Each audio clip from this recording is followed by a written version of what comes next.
She's a fighter for the American people, committed to our values, our hopes, our dreams, bringing joy back across our nation. It's about damn time. Turn up the music. Turn down the lights. Where did this strength and passion come from in this daughter of middle-class Oakland?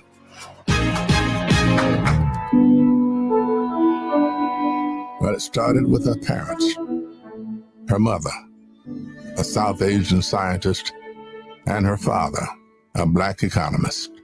They took her to civil rights marches and inspired her to pursue her dreams. After her parents divorced, she and her sister were raised by her mother with the help of friends and neighbors, attending Sunday school at the 23rd Avenue Church. We grew up in this wonderful, loving, supportive environment with caring adults and a lot of other kids. We were taken seriously as little people with opinions to be heard and to be defended. My mother was very well aware that she was raising two Black girls to be two Black women. Her mother saved up for 10 years to buy their first home and shared with Kamala the words and wisdom that remain her North Star to this day. Be a fighter for things that matter and don't be limited by what has always been.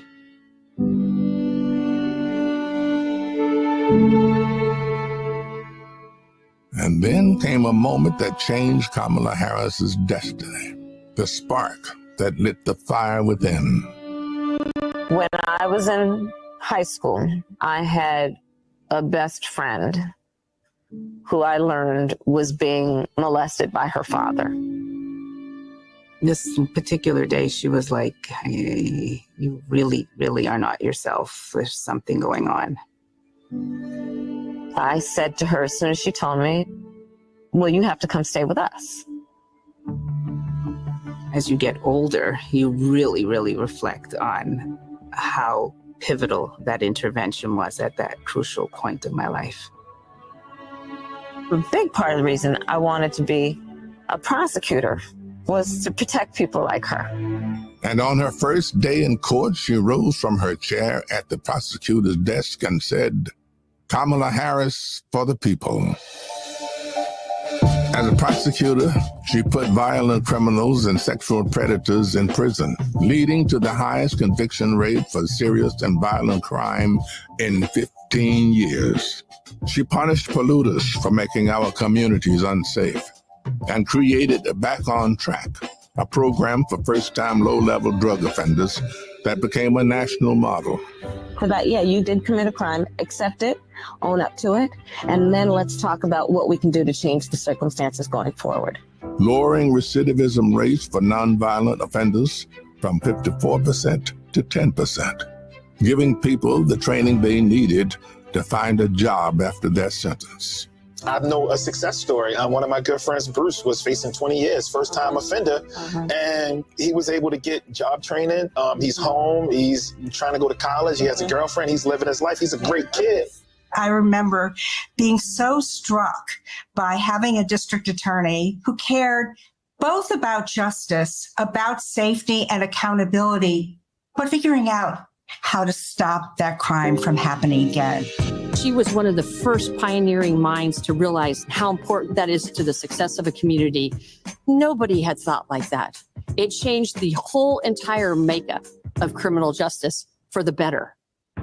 As California's Attorney General, she targeted transnational gangs and drug cartels, seized 10,000 kilos of cocaine and 12,000 pounds of methamphetamine, went after drug traffickers and took 12,000 illegal guns off the streets, and targeted 140 drug, money laundering, and gang organizations. She brought everything to the table to take the major players out. People power, technology, surveillance, insight, and you stabilize those neighborhoods and let them know that kids can play in the street again and that schools and education will be stronger. What we do in criminal justice impacts everything. The new foreclosure crisis threatens to freeze up. She took on the nation's 5 largest mortgage banks that were stealing from homeowners. Prosecutors claim they've duped desperate homeowners into paying thousands of dollars to get them out of foreclosure. We're aggressively investigating all aspects of this man-made disaster for which no man or entity has been held responsible. She played hardball and delivered a landmark $20 billion settlement. This represents one of the largest dollar amounts to come to California. She built the foundation in how we do criminal justice in America. And in 2016, the people of California sent her to represent them in Washington, D.C. In the Senate, she earned a reputation for taking on the tough fights on the Judiciary and Intelligence Committees. Kamala hit the ground running. She came in with confidence. She was always respectful, but she would not let a witness off easily. I wouldn't. Yes or no? And if an argument didn't hold water, she could spot that flaw and get at it. I do want you to be honest. I'm not able to be rushed this fast. It makes me nervous. And when Joe Biden went looking for his vice president, I wanted someone who was strong and who was ready to be president on day one.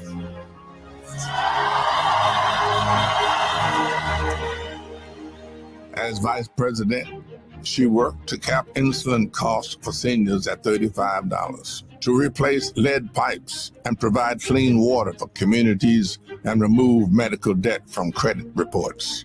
That gives you a little hope that I can pay off these other merchants and other things.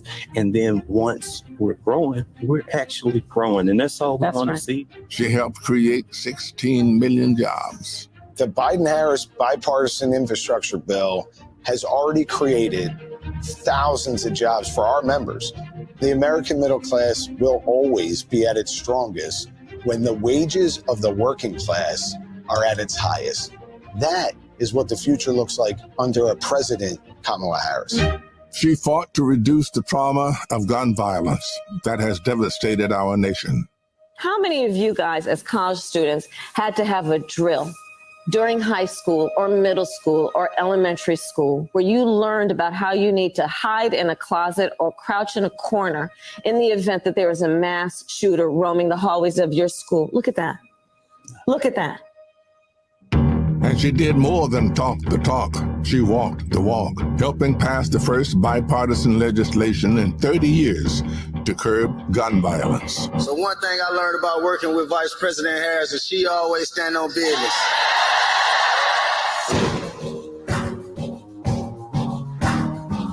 She has traveled the world to strengthen our national security and restore our global leadership, meeting with more than 150 heads of state. She stood shoulder to shoulder with our allies and stood up to dictators, helping to unite NATO behind Ukraine and impose punishing costs on Russia. She has the foreign policy chops to get the job done. She's led the fight for reproductive freedom. We have worked too hard and fought too long to see our daughters grow up in a world with fewer rights than our mothers. The first vice president to visit an abortion clinic, she built a nationwide grassroots movement to ensure that access to abortion, IVF, and birth control will always be protected. Ending a non-viable pregnancy is considered an illegal abortion. For 3 days, I waited to get sick enough to deserve care. Through it all, Vice President Harris has been a fierce fighter for reproductive freedoms, and she's also been an incredibly inspiring and caring friend. In the halls of power, she's a tough prosecutor, an effective policymaker, a powerful leader. And at home, she's the center of her family. I'm not giving up. She's peak Kamala, man. She's just peak Kamala. She's the best godmother, auntie. She's honest. She's loving. incredibly reliable. She's one of the most loyal people you'll ever meet. Because of the way we were raised to leave this world more fair and more just for more people than when we entered it, she's moving with purpose. That is why I believe she is so prepared to be our next president. This love she has for her family, being there for all of us, that's how she will lead this country, being there for everyone. She's a proud graduate of Harvard University. Hey, you know.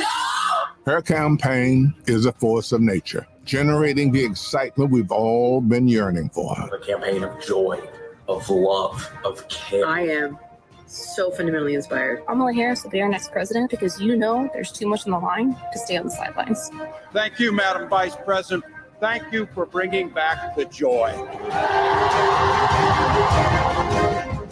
Sometimes people will open the door for you and leave it open. Sometimes they won't. And then you need to kick that door down. Inspired by the strength of her single mother, never forgetting her roots, this woman is at the vanguard of this defining moment in our nation's history. The middle class is one of America's greatest strengths. I will fight to bring down costs and increase economic security for all Americans. When the middle class is strong, America is strong. She's bringing us together, moving us from darkness to light, and we're not going back. The ours is a fight for freedom and a fight for the future. We are not going back.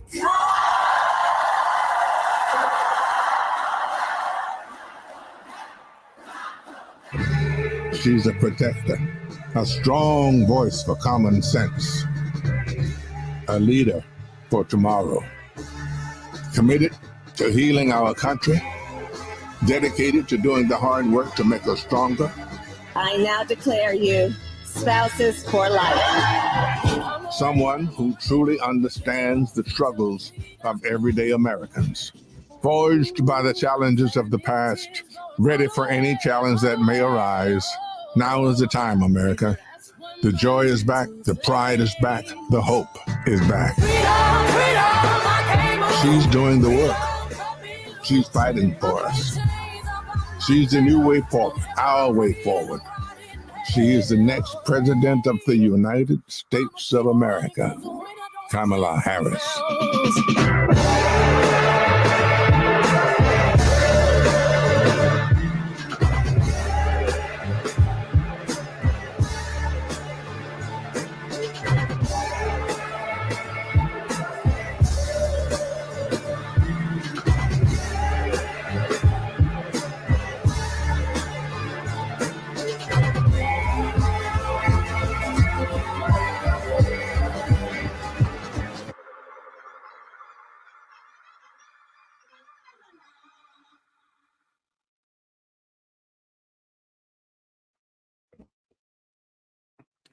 Hey, folks, it is Sunday, October 27, 2024. Welcome to our Win with Black Men call.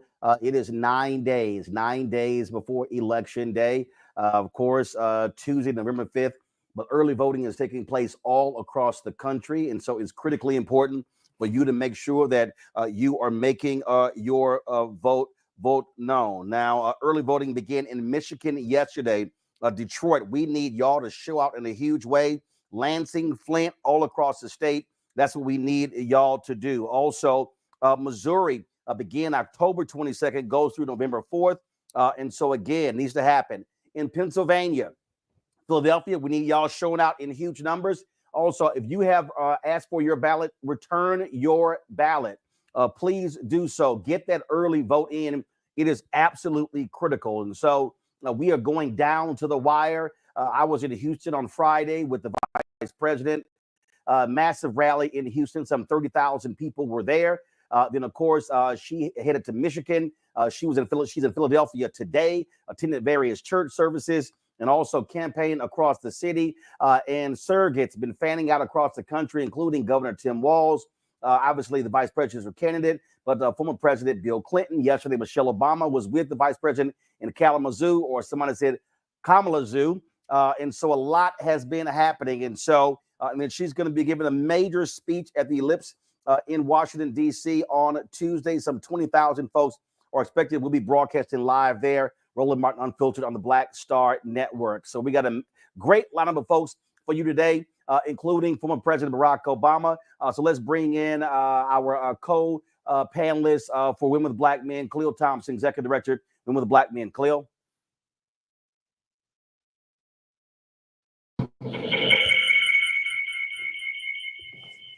Great to be here, sir. Can you hear me okay?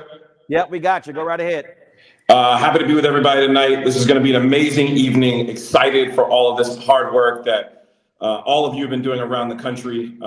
Please, if you have a chance, go to womenwithblackmen.org, sign up to be a state captain, get on the bus with us and go to either DC to Pennsylvania, South Carolina to Georgia, Virginia to North Carolina, or Chicago, Illinois to Milwaukee, Wisconsin. We are leading out buses this weekend and next weekend, our final weekend to get it out. So please sign up to be a state captain or get on the bus. And also finally, sign up to be a part of our Tuesday Day of Action. Tuesday is National Early Vote Day. We are trying to do as much as we can in all of the state capitals around the country. I believe it was the 25th anniversary of the Million Man March. I maybe have my dates wrong on that in terms of the years, but the anniversary of the Million Man March was just about a week ago. We are trying to organize 1 million brothers in their state capitals to show up and drive voters to go vote in a massive mobilization effort. So if you haven't already, go to the website, winwithblackmen.org tonight, sign up to be a state captain, get on a bus in one of our out-of-state volunteer programs, and sign up to be a part of our Day of Action on this coming Tuesday, October 29th. Really excited about tonight's conversation and hearing from my president, Barack Obama, later on. I'm going to kick it over to my other co-host. I believe we either have Quentin James, Bakari Sellers, or Michael Blake. Yeah, Michael Blake. Michael Blake is up next. So let's bring up Michael Blake. Mike. What's going on, brothers? Good evening, everybody. Good to see you, brothers. Appreciate you and very proud of you. Michael Blake, Bronx, New York. We are here tonight, 9 days from an election that will determine where we go as Black men. And so we're grateful for all of you that rocked with us, the 54,000 that got down with us on that opening call. And now you've stayed consistent. And it's sending a message that our president, or President 44, is joining us tonight, and President Barack Obama. Very specific things. First and foremost, if there is any question you have about where to go vote, everybody, iwillvote.com, iwillvote.com, iwillvote.com. If there's any other question you have, go there so you can understand how you lock in, how you find out what's happening, in particular in these states. For example, in Michigan, you can vote straight ticket up and down on the front side, but you have to turn the ballot over on the back side so you can actually know about the state Supreme Court races happening there, like Kamala Harris Bolden. Or when you think about in North Carolina, where you have one state Supreme Court race and then 3 other judges as well, we need you to be involved in mobilizing in that particular way. So when you think about what's happening, iwillvote.com is a critical effort. Second, it is important for us to be thinking about voter protection all the time. Shout out to Meredith Horton, who is absolutely doing her thing all day, every day on the national level. We need everybody here. And so in particular in Georgia, I want to shout this out to Janelle Bechtel and the entire team down there. 888-730-5816. That's the Georgia voter protection line in particular, because I know there's been a lot of questions around that. 888-730-5816. For anyone that's having questions around Georgia in particular, because people have been asking and trying to understand about voter protection holistically. If you have questions around voter protection, brothers, doesn't matter what the question is, VO Pro volunteer at KamalaHarris.com. Again, VO Pro volunteer at KamalaHarris.com. We need you to be engaged so you can understand what's happening. Equally, there's a lot of organizations that are doing the work on the ground. When you think about all of us here on the line, of course, shout out to Women Black Men with Khalil, shout out to Collective with Quentin James, to Bakari Sellers doing his thing every day, all day on CNN, to Roland, who's been a blessing of Black Star Network, and what we do at Kairos Democracy Project. But you have other organizations that we want to make sure you support. When you're thinking about Mondale Robinson, when you think about Joe Paul, when you think about the team at Until Freedom, you think about Woke Vote, when you think about Black Church PAC, there are many organizations on the ground who need you, everybody. And so to that point, we're encouraging you to learn about and join us. We're doing a briefing tomorrow, 4:30 p.m. Eastern, around all the mis and disinformation that's being communicated around the country, so you can understand how organizations are preparing for that and will counter that.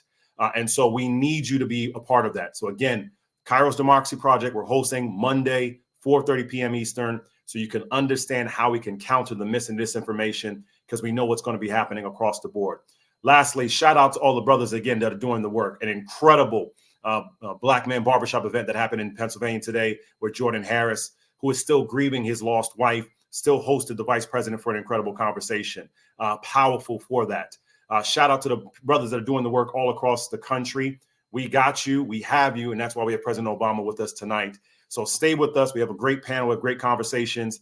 Follow the link that's in the chat as well, so we can get you involved over these next 9 days. We need you, we got you, we love you. Brother Martin, back over to you. All right, Michael, appreciate it. Thanks a lot, folks. Let's go to Quentin James, co-founder of the Collective PAC. Quentin? Hey, guys. Thank you so much, Roland. Thank you so much, Blake and Khalil. Hey, everybody. We are 9 days out, and I want us to all take a breath. Understand that Black men are doing the work, and we are where we need to be. There was a new recent ABC News poll that showed Black men supporting Vice President Harris 85% to 11%, much of what we've already known in our communities. She's actually outperforming Joe Biden by 14 points at this point in the 2020 election. And so we are here tonight, I think, number one, to stop all the nonsense that Black men are not supporting the vice president. We are supporting the vice president. And we actually have the data to prove that. We're going to bring up some slides real quick and talk to you actually about what's happening in the 7 battleground states around the country with early vote turnout.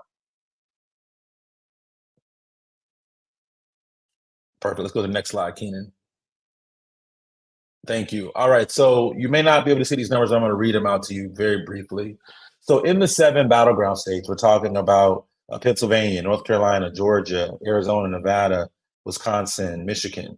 In those 7 states, there are 6.7 million registered Black voters.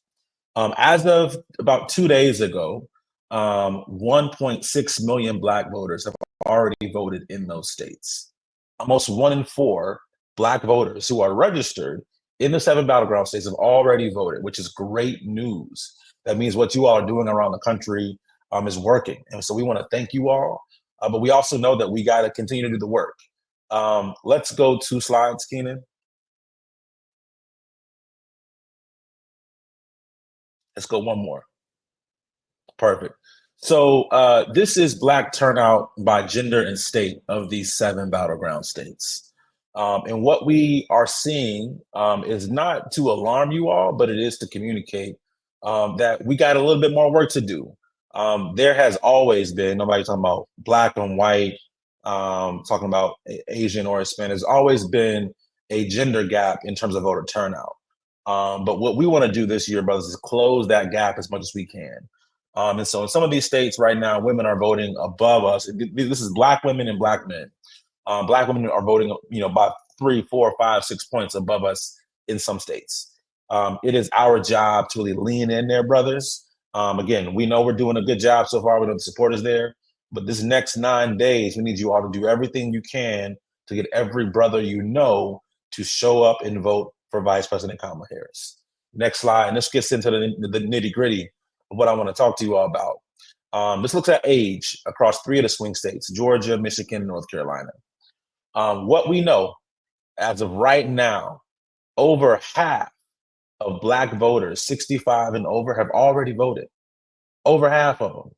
So what that means to us is all the work we've been doing in Black churches, and kudos to the Black Church PAC and Reverend Jamal Bryant, who'll be on later on tonight. You all doing an amazing job turning out older Black voters. We are doing great, though. Let's keep it up. Let's get to as many of them as possible to turn out and vote. But if you look at young people, 18 to really 35, those numbers are very, very low. Michigan is a little bit of is interesting because they just started early vote. So Georgia and North Carolina, they've been voting longer than Michigan has with early vote. But when it comes to young people across the board, we have to get turnout up. And so if you need a directive tonight in terms of who you should be targeting with your engagement, with your work or your organization, we need to talk to young Black voters. So as Black men, we need you all to be surrogate fathers for the next 9 days. If you see a Black young person, they are your child, a child of our community. We need you to encourage them to show up and vote for Vice President Kamala Harris. We've got to get these numbers up over the next 7-8 days before we go into Election Day. But all that to be said, Black men are showing up, Black voters are showing up. We know Black men are going to support Vice President Harris. We just got to finish the race, y'all. 9 days to finish the race. All right, so a few more things on how you all can use some resources to do your work. Next slide. So through the Vote to Live Action Fund that we run here at the Collective PAC, we are providing free vouchers for ride shares to go and vote. So we will get these codes out to you all, but we're working in Georgia, Nevada, North Carolina, Wisconsin, Michigan, Arizona, Pennsylvania. We provide a $30 voucher through Uber for folks to go and vote early. It's a free ride. We don't want there to be any excuses for folks not showing up to vote. You can go to either votetolive.org or go to ridestovote.com to secure your free ride to vote. We don't want there to be any excuse. So yes, make sure every person you know, especially young people, that they use those ride codes to get a $30 Uber voucher to show up and vote early and on Election Day.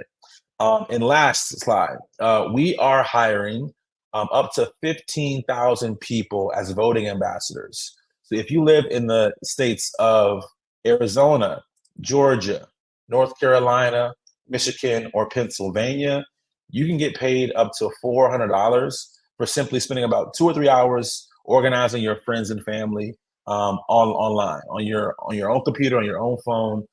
You can go and sign up right now, rallyvotes.com/collective PAC, and make up to $400 for just a few hours of work organizing your family and friends online. We know that the most effective kind of way that we get information is from people that we trust. So we need you all to lean into, again, your friends, your family, your networks to get them out to vote. And we're going to pay you to do it. Again, we're hiring up to 15,000 people. So you don't got to just keep this one to yourself, y'all. Spread the word, rallyvotes.com/collective PAC. We want to hire everybody to make sure they get out their friends, family, and networks to join this work. And last but not least, as Michael said, we want to make sure everybody has everything that they need to go and vote. So this last slide just shows you, if you want to find out what's on your ballot, the actual offices or ballot initiatives that will be on your ballot, or find your polling site, or get a free ride to vote, go to votetolive.org, spread that word. We got everything there lined up for you to take care of what you need to take care of to make sure that we vote. So again, all right, you can take the slides off, Keenan. Thank you so much, Roland. We're good to go. All right, so appreciate it. Thanks a lot. So all speakers, please adhere to the time. We've got lots of folks literally over the next 2.5 hours who are speaking. And so please, and we're talking about 90 seconds, please, for speakers, because again, make your point, hit it, quit it, because we got to get to all of these speakers. Let's bring up Bakari Sellers, one of our co-hosts. Bakari.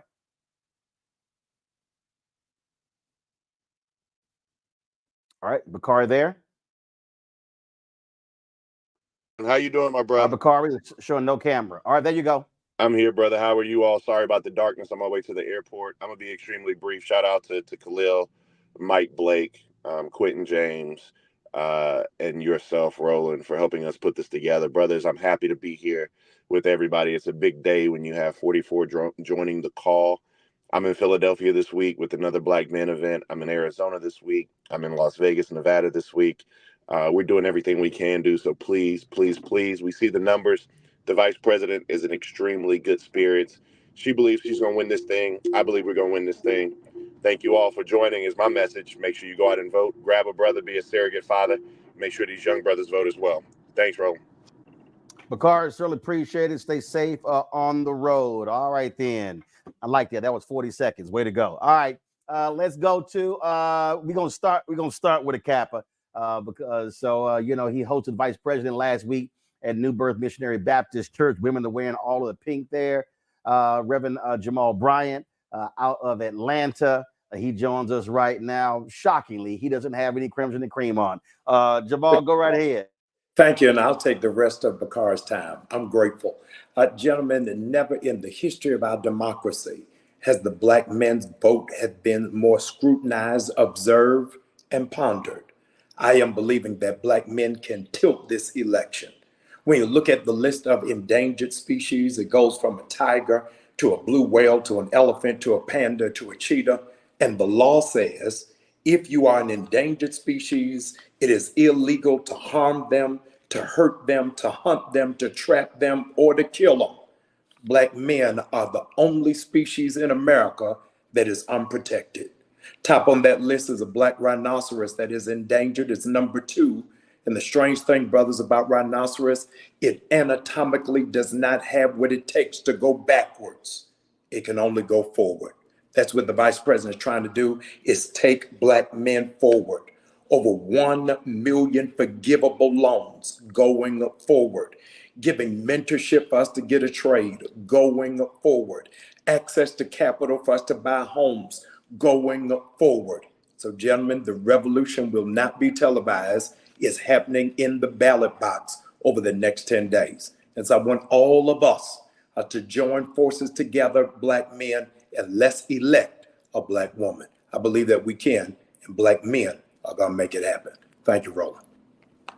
Oh, man, a long time preacher actually got done in 1 minute and 27 seconds. Look at you. Won't he do it?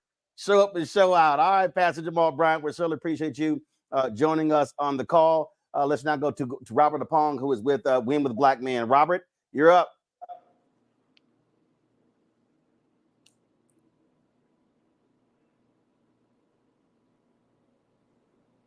All right, is Robert there? Yes, how you guys doing? Good evening, All everybody. right, Robert, go right ahead. Perfect. Good evening, brothers. Thank you all for joining this historical call tonight. My name is Robert O'Connor. I'm part of the Win with Black Men team. I'll be giving some updates on a few activities we have planned this upcoming week. First, I'll jump into our Get on the Bus program, where Win with Black Men and volunteers will jump on a large charter bus and travel city to city while directly engaging in Black men and their families, while bringing our message of civic engagement and also the power to vote. We also have our Day of Action on October 29th, where we'll be looking to mobilize Black men all across the country to participate in civic activities and also encouraging others to do the same. Please, if you are interested in joining or participating, volunteering, please reach out to us. You can also go to our website, winwithblackmen.org. Thank you. All right, Robert, there you go. That's how you handle that. 48 seconds. Go ahead, handle your business. Let's see here. I don't see Kamala Harris co-chair Cedric Richmond. So let me know when he's on. So let's go to the chair of the Congressional Black Caucus out of Nevada. My alpha brother, Congressman Stephen Horsford.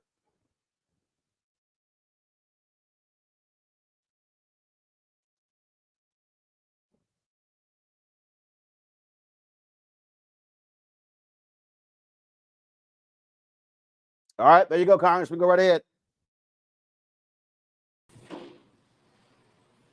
Hello. Yep, you're live. All right. Well, thank you, Roland. It's great to be with everybody. This is Congressman Stephen Horsford from Nevada, here in Las Vegas, actually in North Las Vegas at one of our field offices. Just kicked off a canvas event, had Governor Tim Walz here doing one of our outreach events on behalf of the campaign. I wanted to get on behalf of the Congressional Black Caucus, myself, being from a battleground state in a very competitive district, both here in the House as well as winning the White House with Kamala Harris and Tim Walz, and to really just reinforce the stakes of this election and just how important it is. It's battleground states like Nevada that are going to make the difference in making sure that we win the requisite electoral votes to win big. Right here in Nevada, It's a close but promising results already from the first week of early vote. We are leading here in Clark County with both our mail ballots as well as with the early votes to date. But there's still a lot of votes out that we are working to make sure come in here in the next week while early vote continues till November 3rd. But specifically when it comes to the issues of Black men, I'm proud that Vice President Kamala Harris has outlined a specific plan that speaks to us. From her National Health Equity Initiative that addresses the inequities of sickle cell as well as diabetes.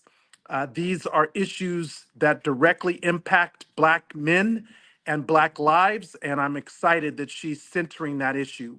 Also, her focus on addressing the fact that only 1% of the classroom teachers in America are Black men, and that she's going to build a teacher pipeline of educators, Black male educators in the classroom and in administration, speaks to the fact that she understands the need to have Black men in every position, including in the front of a classroom. That's important for our children, and it's important for every other child to see leaders in the classroom and in every other sector. So whether it's taking on the issue of entrepreneurship, addressing the wage gap, making sure that home ownership continues to be a priority, she is speaking to us. And I know that as Black men, we do have a political perspective and that our votes matter in this upcoming election. And that is why Win with Black Men and this call is so important. I want to thank you, Roland, Bakari, Michael Blake, and all of the organizers for making sure that our voices continue to be centered in this conversation, and to have President Barack Obama and others leading this cause also ensures that we are being counted in this upcoming election. So thank you to everyone who's doing their part in the coming days. We have 8 days and a wake up to make sure that we win, and I appreciate being on from the state of Nevada. All right, Congressman Stephen Horsford, I certainly appreciate it. Thank you so very much. And folks, of course, in Nevada, be sure to vote in his congressional race as well. All right, folks, let's go to the president and CEO of the National Urban League, former mayor of New Orleans, and also my alpha brother, Mark Moriel. Mark? Hey, thank you very much, Roland. And I want to just join in thanking all of the organizers, Khalil, Bakari, Michael Blake, Quentin, for not only organizing this call, but for bringing this effort around Black men right to the forefront. Number two, all I will say is I've been in Detroit, Philadelphia, Atlanta. I'll be going back to Philadelphia.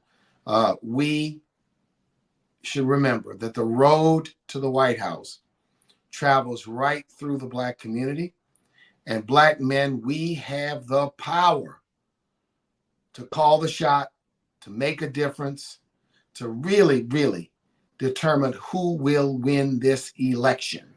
And we've got to reaffirm our commitment and our support for Kamala Harris. Kamala Harris has paid her dues. Kamala Harris is ready to lead. I've heard some brothers say, is she strong enough? Yes, she is. Is she qualified? Yes, she is. Does she have a plan? Yes, she does. We need to debunk all of the misinformation and the disinformation about our candidacy, which is being placed in the community simply to create chaos and confusion and get us to take our eye off the prize. And the prize is to elect her. I also just want to, in closing, encourage us to, in the days that come, to one, encourage everyone to have a plan to vote everything up and down the ticket. Please reinforce that. And number three, let's all take 5 people with us. By that, I mean, take responsibility to ensure that 5 people in your circle also vote and participate in this election. We have a chance to make history yet again.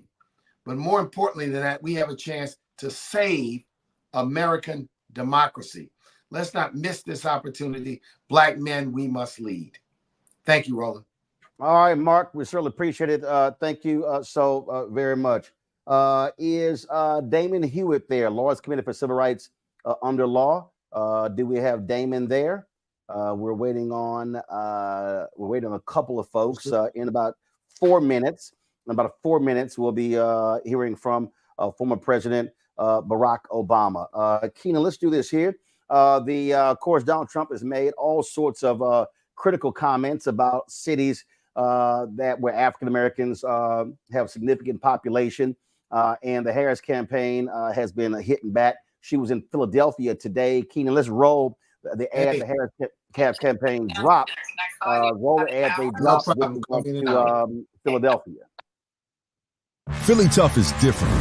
They insult us. Bad things happen in Philadelphia. Bad things. They don't like us. We don't care. Because here's the thing that people like Donald Trump don't understand. We're Philly. F***ing Philly. And when you fight us, we fight back. From 1776 to 4th and 26th. So go ahead. Talk whatever you want, Donald. We're voting soon. And when it comes to freedom, Philly's undefeated. All right then. And so that's a tough one there. Look, now we've been telling y'all in Detroit, y'all got to do y'all part. Donald Trump came and gave an economic speech a couple of weeks ago, insulted your city in Detroit. I'm telling you, if Detroit turns out at 55% eligible voters, and I'm telling you, we should be hitting 70. Detroit, if y'all turn out at 55% of all eligible voters in Detroit, cakewalk, Vice President Harris wins Michigan. The man insulted your city. It's time for payback. And this is how the Harris campaign responded.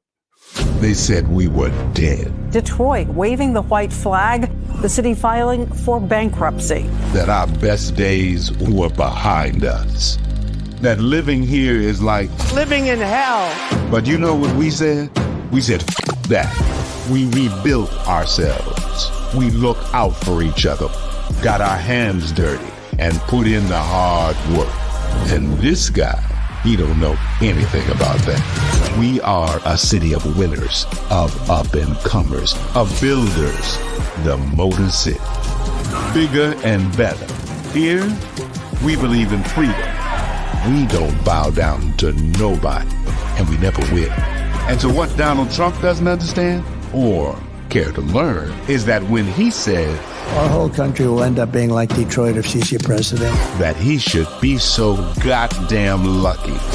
I'm Kamala Harris, and I approve this message. All right, then. So that's how they responded there. And so powerful ads there as well, and critically important. As we've been telling you folks, we're going down to the wire. This is a turnout game. We have seen tremendous jumps in Fulton County over the last couple of days. We're seeing records being broken, but we need to be going harder. And that is driving our turnout. So that means calling as many people, as means hitting as many people, texting them as well, asking them, and also taking folks to the polls, driving them to the polls as well. So that's what we need to do. And so lots of speakers coming up.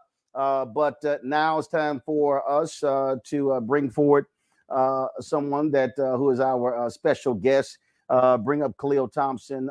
Khalil, we, of course, been doing these phone calls since July. And so joining us is the former president, 44th president of the United States, Barack Obama.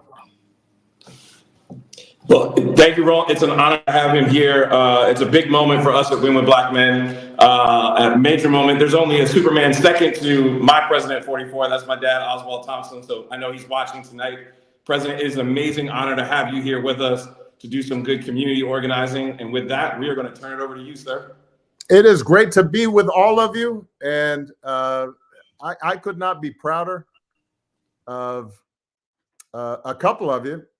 Khalil and Mike Blake, who worked on my campaign. Y'all were young men, and I'm noticing some gray. I'm not the only guy who's getting a little gray here, but you guys have taken the torch, and Roland obviously, was on the scene throughout my presidency. To see what all of you have organized, to see the hundreds of thousands of African-American men who you have activated, mobilized, connected, lifted up, to see the concrete work that is being done at the grassroots level, to educate folks on the issues, to raise money, to register people.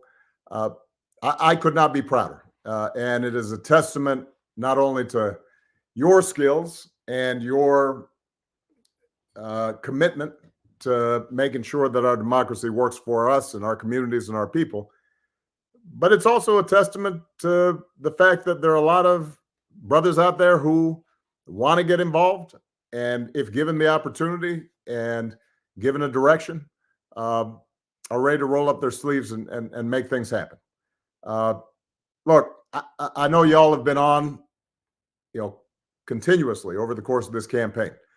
I don't have to tell you that this is going to be a very tight election. As my wife said yesterday, some of you, I'm sure, caught her speech in Kalamazoo. It shouldn't be this close because the candidates are not comparable. You have, on the one hand, Donald Trump, somebody who, as president of the United States, showed contempt for huge sections of the country, who did not, show the capacity to move legislation that actually helped ordinary people. Somebody who botched the response to the pandemic in ways that were profoundly costly to not just our communities, but communities all across America. And somebody whose main motivation seems to be his ego and his money and his status, and whose politics is basically focused on how do we divide people between us, meaning people like him or people who support him, and them, everybody else.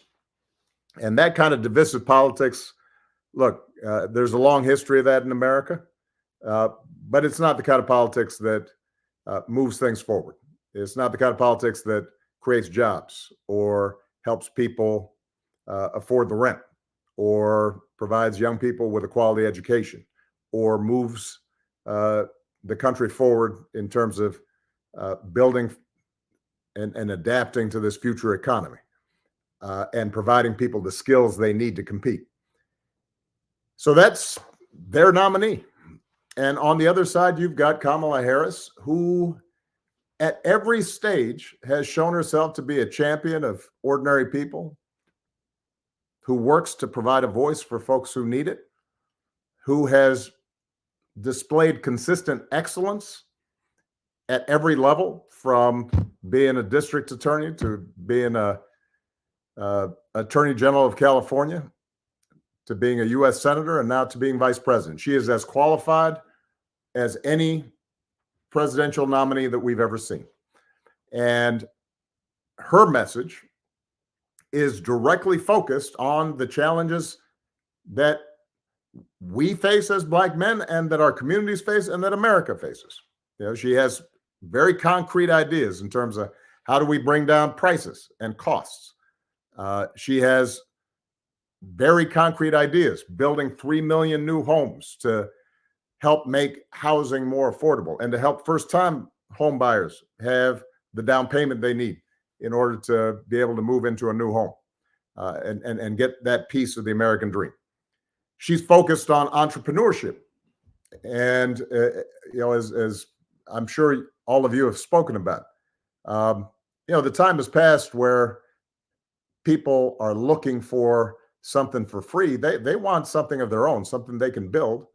And the opportunity for them to get $20,000 or $30,000 to start up a business, to be able to work hard and ultimately not only help their families, but help their communities by building wealth and building investment opportunities and creating the kinds of Black-owned businesses that can succeed. That is the kind of agenda that she's got. And she has run an outstanding campaign over these last 3 months. But it's still going to be tight. And it's going to be tight in a handful of states.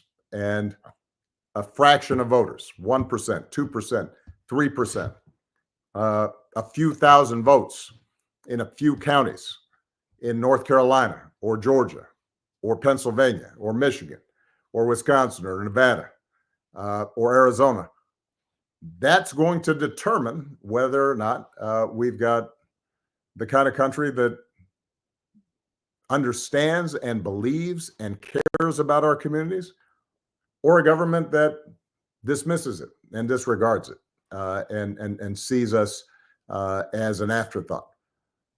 Now, a couple of things I wanted to just add to this, because I've been traveling all across the country. I've been getting a chance to meet folks, talk to brothers, see what's on their minds. And a couple of things that I've heard. Number one is, understandably, a lot of our folks are concerned about the economy. And they say, you know what? I've got memories that those first couple of years of Donald Trump's presidency, the economy was pretty good. Well, they're right about that. What they don't seem to understand, and I think it's important for everybody who is listening to help explain to people, is that the economy was good Donald Trump's first 2 years because it was my economy. I had spent 8 years previously, and Roland remembers this, and Michael and Khalil and others, you guys remember, when we came in, we had a crisis on our hands of unprecedented magnitude. And we dug ourselves out of the hole that had been caused by a Republican presidency and lax regulation of Wall Street. And we put the auto industry back on track. We stabilized the financial system. And we had 75 months of straight job growth when I turned the economy over to Donald Trump. That was not his doing. That was our doing. The only thing he did was to cut taxes for folks who didn't need it, for billionaires and gazillionaires. And that is what he's now trying to claim credit for. All he did was drive up the deficit and make rich people richer. It didn't help us. So that's point number one. And I just want to make sure that people understand that so that they don't have some hazy memory about that. Second thing I hear folks say is, well, during the pandemic, Trump sent us a check. You know what? First of all, it was Congress and Democrats and Republicans who sent you a check. Just like Joe Biden, working with Congress, sent you a check during the pandemic, emergency relief, just like I sent emergency relief to people during the Great Recession when I first came into office. The difference is that Joe Biden and I did not put our names on the check. So do not think that somehow because you got a check from Donald Trump, quote unquote, during the pandemic, that somehow that's something special that he did. And that justifies you giving him his vote. So that's the second thing I hear. And then the third thing that I've been hearing from a lot of guys I talk to is, well, what does it matter? Because the Democratic Party and Republican Party, it doesn't make any difference. Things don't change in my neighborhood. People are still getting shot. People still don't have jobs. There's still disinvestment. And I have to remind folks that politics is not going to change everything. Sometimes we overhype it. Certainly we overhyped it when I got elected. People talked about, well, there's a sign that racism is gone. He's going to help make sure that there's no more poverty in America. That no president has that power. What a president can do is make things better or make things worse. They can't solve every problem. And so when I was president, we made sure that people who didn't have health care had a chance to get health care. Now 50 million people have the Affordable Care Act. And as a consequence, there are a whole bunch of people who previously, if they got sick, were out of luck, might have lost their home, might have lost everything they had, all their savings, just to try to get treatment. Now they can purchase cheap, affordable, and high quality health care in ways they couldn't do that before. 50 million people. 50 million more people, if they've got pre-existing conditions, can now obtain insurance and previously would not have been able to obtain insurance. That didn't solve the entire healthcare problem, but it made things better for a whole lot of folks. Everybody who's listening today, you know somebody who's got health insurance because of what we did. So in the same way that Obamacare made a difference, what Kamala and Joe Biden did on making insulin cheaper, capping the cost at $35 or 50 prescription drugs, capping that because now the government's negotiating prices. That means your grandmother, your father, your mother are able to afford health insurance or afford prescription drugs that they might not have otherwise been able to obtain. And they're better for it. Their lives have improved. It didn't solve all the problems in the healthcare system, but it made things better. And that's how politics works. The flip side is it can make things, a bad president can make things worse. I mentioned the pandemic and COVID. America had a 60% worse death rate than Canada. And over 1 million people died in America. So about 600,000 people died disproportionately, by the way, African-American or Latino, that didn't necessarily need to die if we had had a better response. And I put together a playbook for how to deal with pandemics 3 years before the pandemic happened. And I handed it over to Donald Trump. And he basically ignored it. And when the pandemic showed up, because he had not followed the plan, not prepared agencies, he was just winging it and ended up saying crazy stuff about injecting bleach as a cure for COVID. COVID would have been a problem for any president, but making it better would have saved lives. Donald Trump did not. And those lives, somebody passed away as a consequence of a poor response to that crisis coming out of the White House. So the point I'm trying to make, I guess, is this. When you are talking to people who say politics don't matter, concede to them, acknowledge to them, yeah, it's not going to solve every problem, but it can make a difference in terms of our schools a little bit better funded. Are there more Pell Grants out there to make college a little bit more affordable? Are we going to maintain the progress that we've made and build on it when it comes to making sure our communities have health care, preventive care, checkups? And as Michelle talked about yesterday, are we going to make sure that our mothers, our daughters, our sisters, that they have access to basic reproductive health care that is so vital to them? And we're already seeing an increase in infant mortality since the Trump abortion ban got adopted essentially in 20 states. I will close with this. You know, we don't have what's called direct democracy. You know, we don't vote on everything.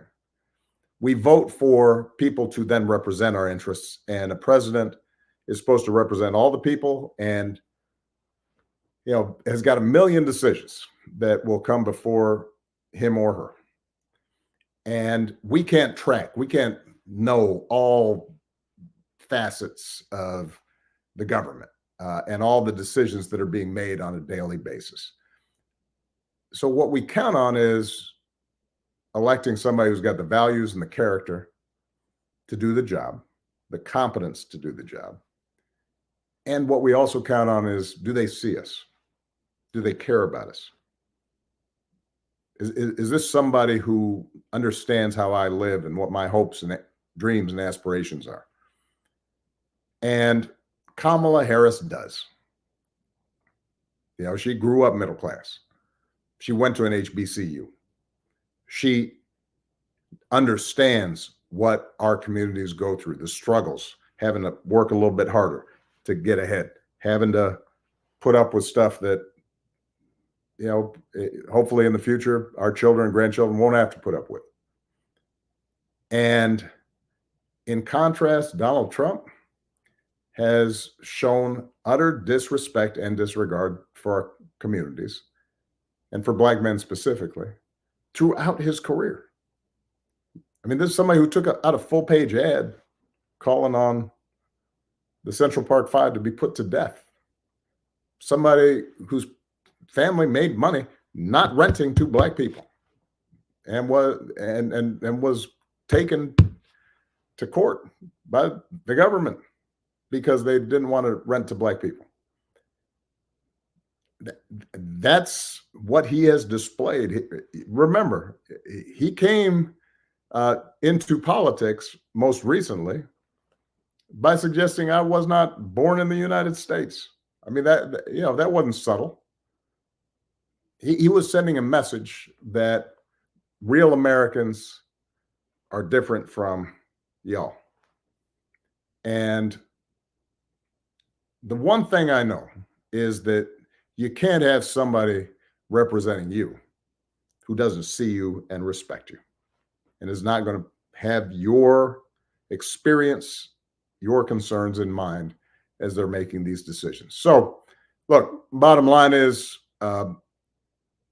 if over the next few days, and we only have a few days left, you are reaching out to people who are suggesting that this doesn't matter, or heaven forbid, are thinking that somehow Donald Trump has the answers to what ails our communities, it's going to be your task to educate them, because a lot of them are basing what they are thinking about this race on what they're seeing on TikTok.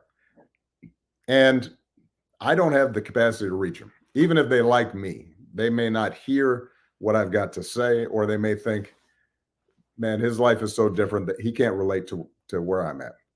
The most credible messengers for this campaign in these closing days, hours, minutes is going to be all of you.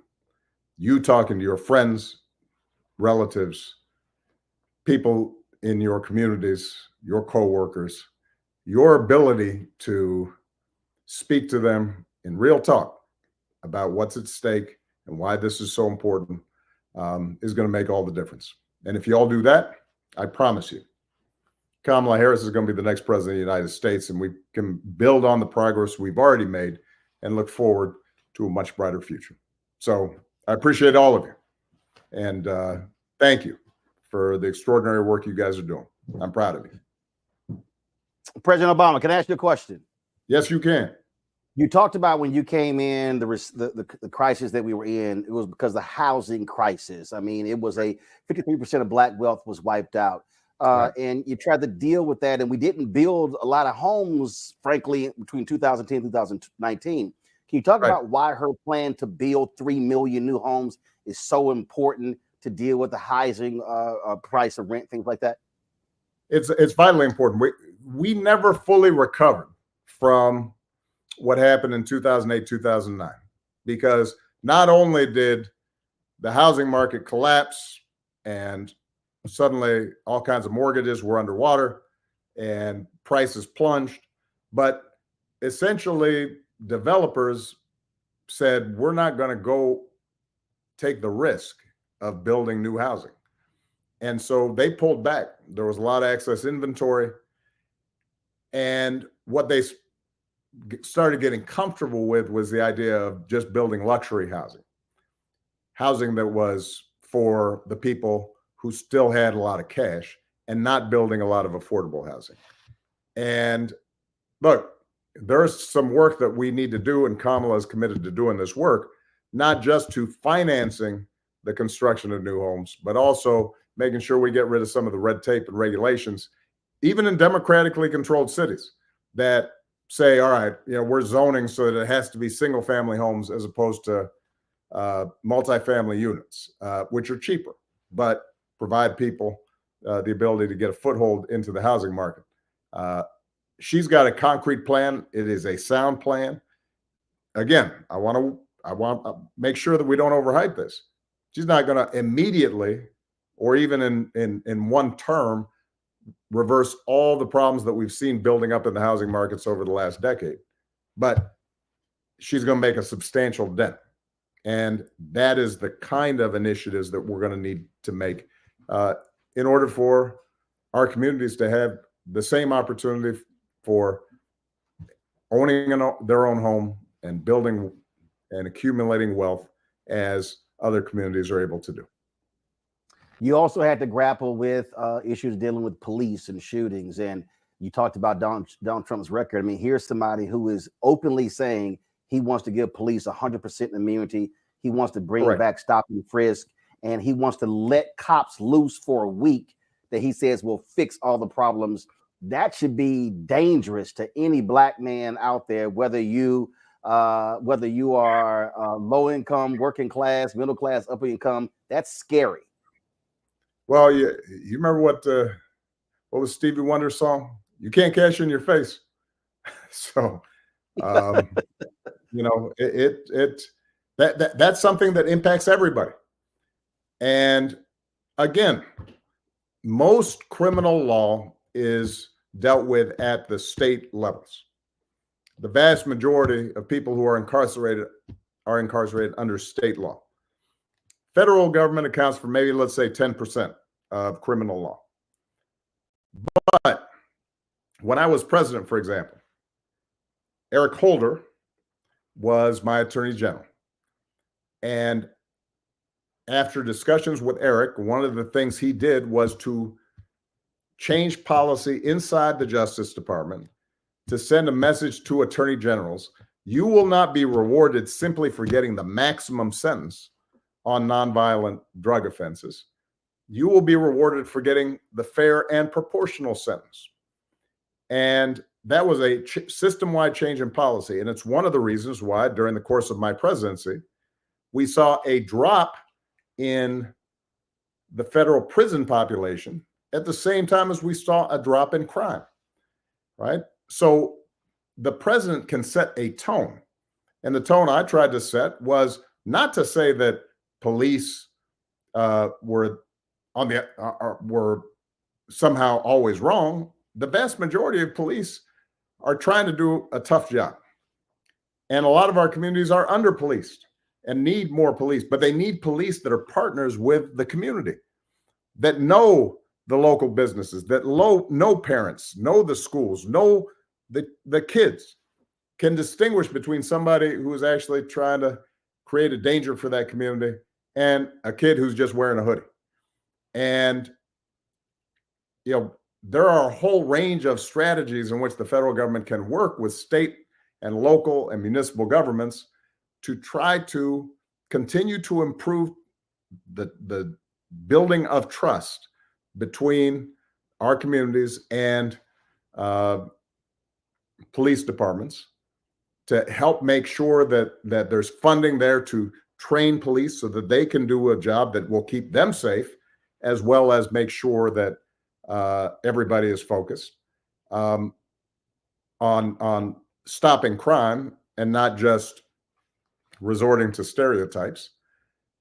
That can be done, but it's sure not going to be done by Donald Trump. It's going to be done by somebody like Kamala Harris, who has experience as a prosecutor, but also understands that our criminal justice system works best and our communities are safest when people can reliably count on making sure that the criminal justice system is not subject to any kind of racial bias. And that's a big task.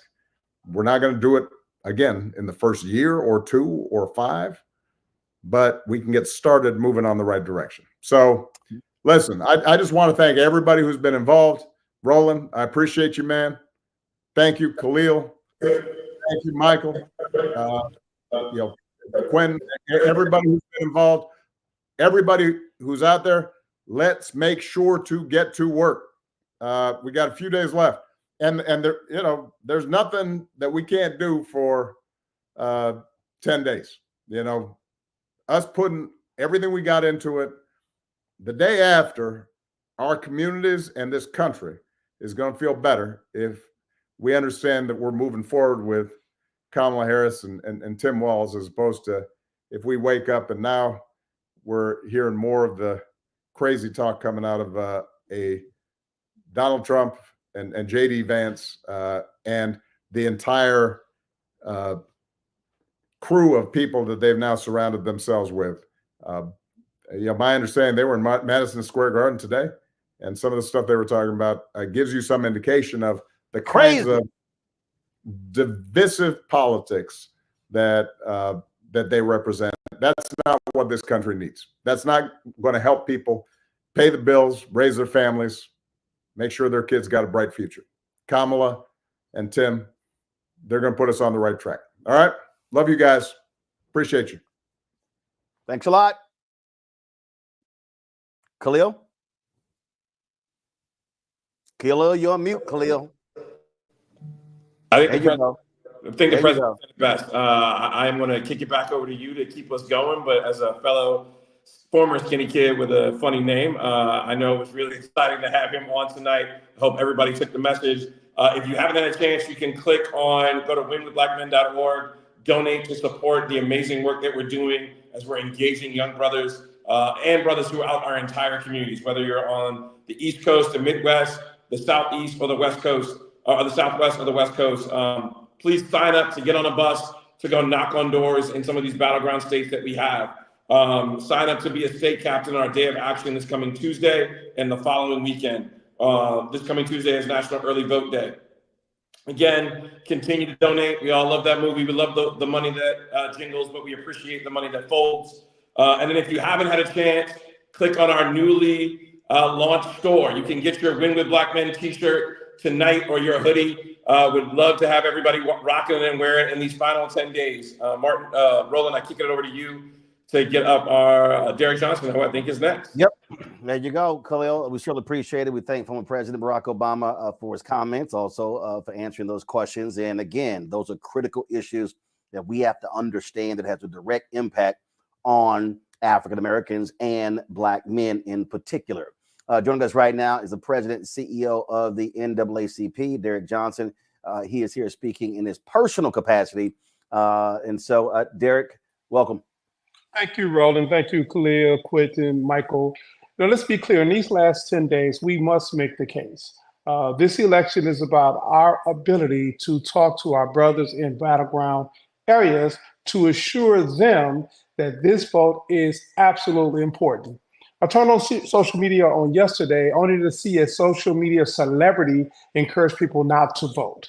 That's not acceptable. There is no scenario where we sit this one out and somehow we can make things better or we can have impact. Secondly, in a two-party system, there are no third candidate options. That's also a distraction. And if anyone who is encouraged you to vote for a third candidate option, question that individual, because in this long-term game of chess, every vote matters and we must be in the game or we will be taken out as a community. As African Americans, what has always allowed us to succeed is a community-centric approach where every individual can see their power, their agency, their ability to make change. And this is that moment, whether you're in Milwaukee, Detroit, Philadelphia, Pittsburgh, Charlotte, anywhere in North Carolina, or in the state of Georgia, the Black vote will matter. And it's incumbent upon us to turn it out. So thank you all for organizing in this moment. And be clear, all of the conspiracy theories, tell people the only conspiracy that's on the table is called Project 2025. And there's only one candidate that's supporting it, and it's another candidate that's fighting it. And we must stand united to ensure that we have the future that we must all invest in. Peace and power. All right, then. Derek got close to passing Jamal Bryant. He knocked it out in a minute and 34 seconds. All right, then. That's how you're supposed to do it. Derek, we appreciate it. Thanks a lot. Damon Hewitt. is the leader of the largest committee for civil rights under law. They've been one of the civil rights groups, legal groups out there fighting battles in the courts. He's my alpha brother. Derek Damon, come on up with welcome to the Win with Black Men call. Well, thank you, Roland. Look, I'm here in my individual capacity as a black man, and I'm here to tell folks something that you and I know from my fraternity and so many other fraternities know as well. We know about excuses. We know what those are. Excuses are tools of incompetence. They build monuments of nothingness, and those who specialize them or who use them seldom specialize in anything else. This is not a time for excuses. This is a time to mobilize. And so when we think about understanding what the assignment is right now, everybody says the assignment is vote, but I'm going to give you a +1. If you don't bring somebody with you to vote, if you don't have your whole family voting, if you don't have your neighborhood voting, if you don't have your community voting, then the job will not be accomplished. There will be no pat on the back for one individual. This is about what we can do as multitudes. And so anything about, well, I had to do this, I had to pick up the kids, I had to go somewhere. There's no excuses. Early voting is starting now in so many states. You heard Brother Khalil say National Early Voting Day is on Tuesday. That's when I'm going to go vote in my community. And so we have to make sure that each one can teach one and each one reach one. That's the only way we're going to get across this finish line. Do not let them win. And by them, I'm not talking even about a party or a candidate. I'm talking about the people who are trying to take away your right to vote and our ability to defend that right. Don't let them win. Make your plan, cast your vote, and make sure you bring other people too. That's what I'm talking about, Frat. 1 minute and 29 seconds. When I tell y'all 90 seconds, y'all are abiding by the rules. Damon Hewitt, I appreciate it, my brother. Thank you so very much, Frat. Thanks a bunch. Again, folks, we've got a number of people here on the call. So I want to go to some additional folks here. Lots we want to talk about here as well. And so here joining us with the Harris for President is Trey Baker. Trey Baker, let's pull Trey on up. I'm looking for him right here. We got Trey here in the green room. Please let me know. I'm looking for him. I don't see Trey. I know Trey was in the green room earlier. So if we could actually bring Trey in, some of y'all who are in the green room, folks, we want to get to you, but again, yet we got other folks who we're waiting to get to, and so please, we got to free up some room here. Let me do this here. Let me go to Michigan, Lieutenant Governor Garland Gilchrist. Lieutenant Governor, let's bring Lieutenant Governor up. Glad to have you here. Let me ask you this here. I keep saying this here. Every vote in Michigan matters, but I keep saying if Detroit votes its numbers, if Detroit hits 50, 55, 60% turnout, it is game, set, match. And so what do you tell the folks who are just still sort of waffling whether they want to vote? Roland and my brothers and women, black men, first of all, it's good to be back with you. Thank you for standing tall for all of us across America. You know, look, everybody has a role to play to make sure we win. And black men, we have an important one. And the country, the world is dependent on us. And my message to black men, my brothers in Detroit and in all the places where black folks live across Michigan is very simple. It's that we need you. We see you, and that your power is the power that we need in order for us to win. I'm encouraging brothers to step into that power. I know that, you know, we all have a vision for the community that we want, and that we need to do everything in our power to go get that, to go make it true. And that voting needs to be a tool in our toolbox that we take to do this work so that we can win. And I've seen brothers respond to that kind of message more than anything else, saying that we need you, that we cannot win without you, and that whatever your question is, voting will help you get closer to that answer. And I know that when our brothers show up and vote, they're going to vote the right way. The overwhelming majority of them are going to vote for Kamala Harris and Tim Walz. And I've been really proud to see, you know, how the campaign is stepping up investments, you know, certainly rolling. I'm spending my time, I'm doing 2, 3, 4 volunteer mobilization events every single day, moving 30, 60, 90 volunteers at a time to get people to go have these conversations that can help people make that choice to step into their power. And I've seen brothers respond in a really amazing way in these days. So I think we need to make sure that we own that narrative. I also want to share that just yesterday I was in Kalamazoo, Michigan, which is in the southwest corner of our state, a place where we have an important Black population as well. And First Lady Michelle Obama was there, and she actually spent a lot of time during her remarks speaking directly to men about the importance of the role that we have to play in being protectors of our sisters when it comes to reproductive freedom. And in Michigan, Black men overwhelmingly voted to support a reproductive freedom ballot initiative 2 years ago. And I expect brothers are going to show up for a whole host of reasons, but she made a really compelling argument about why that was important as well. So I just appreciate that everybody's focused on Michigan, because the people of Michigan and the Black men of Michigan are part of the solution and part of the victory. We're not a problem to be solved. We are the solution and the problem solvers. And so as long as folks keep that kind of energy, that's going to motivate brothers to show up, stand tall, and to vote like our future is ours to make. All right, then, Lieutenant Governor Garland Gilchrist of Michigan, we surely appreciate it. Thank you so very much for all of your work. Thanks a bunch. Thank you. Thank you. Let's go to Trey Baker. Trey Baker is working with the Harris for President campaign and working specifically on driving brothers to the polls. Trey, take it away. Roland, appreciate you having us on once again. And, one, I'm so happy to be here. I'm so happy to so many brothers who are consistently involved in this movement. Just a couple of things to say here. One, our efforts are working out here. Across the country, people are going out and early voting. We are in hundreds of churches in our Souls to the Polls program. I was speaking to a church just today in Atlanta, and the pastor asked everybody to raise their hands if they had gone and early voted, and a grand majority of the church, 90% of the folks sitting there, had raised their hands saying that they had gone out and early voted already. These calls, the Souls to the Polls programs, the small business initiatives that are going on, the economic freedom talks, the economic opportunity policy that went out, all of those things are working. But we have to pivot and make sure we continue our efforts over these last 9 days to get the vote out.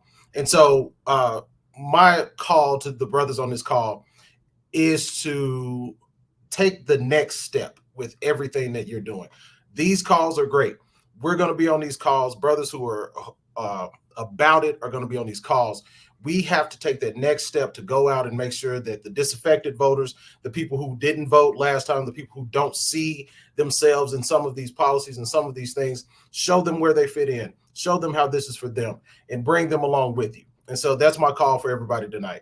Take that next step, go out, reach a brother, reach a sister, reach someone, and bring them to the polls with you. If we do that, Kamala Harris will be president of the United States. Tim Walz will be vice president, and we can move in a new way forward. Thank you so much. Thank you to Roland. Thank you to all the brothers who are the organizers, Quentin, Bakari, Khalil, Mike Blake, the whole nine. This has been wonderful. Fourth quarter, let's push through. All right, Trey, we surely appreciate it. Thank you so very much. Let's go to North Carolina, John Easterling III. John, you're on the clock. Welcome to the Win with the Black Men call.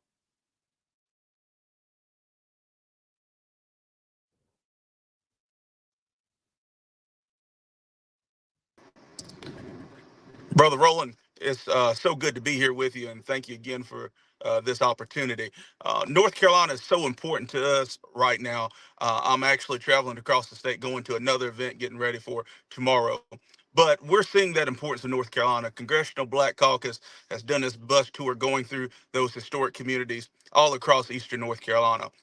Having President Obama on the call just a few moments ago, he showed us in 2008 that this state can be won by a Democrat on the national and federal ticket simply by us staying involved, staying engaged, and turning out voters, those Black voters in eastern North Carolina. So today I hit 7, 8 churches with members of the Congressional Black Caucus all throughout eastern North Carolina. And as we come down to the wire, one of the things I do know is that we don't have a lot of time left. We don't have a lot of resources left. And as a Black Baptist pastor, I'm reminded that when David went against Goliath, all he had was just a slingshot. When Moses went to the Red Sea, all he had was what he had in his hand was his rod. And so in these last few moments, Brother Roland, what we have to do, not just North Carolina, but all battleground states, with whatever little time we have left, whatever little resources we have left, we just have to do what they did, use what's in our hand, and continue to stretch it out. So thank you for this time, and I greatly appreciate it. All right, then. I certainly appreciate it. Thank you so very much. Let's go to Georgia, a crucial battleground state. And my next guest, Delulupe Olasanye. Hope I pronounced it right. Let me know if I did not. Are you there? There we go. You're on mute, Doc. You're on mute. Thank you, Roland, and thank you to all the organizers of the call. I really appreciate y'all giving me a little bit of time. Look, in Battleground, Georgia, this is the rumble in the jungle. We're in the 15th round. Prize fighter has done everything that they need to do, and we're just trying to execute. So 2.7 million people across the state of Georgia have already voted. That is a historic number. We are far outpacing our 2020 turnout numbers. If that holds, some 4.5 million people will cast their votes before Election Day, which is really, really incredible. I will tell you that the Republicans are voting too. They're voting early. And so, this race is ultimately going to be what I thought it was going to be when I took this job as executive director of the state party about 1.5 years ago. It's a coin flip.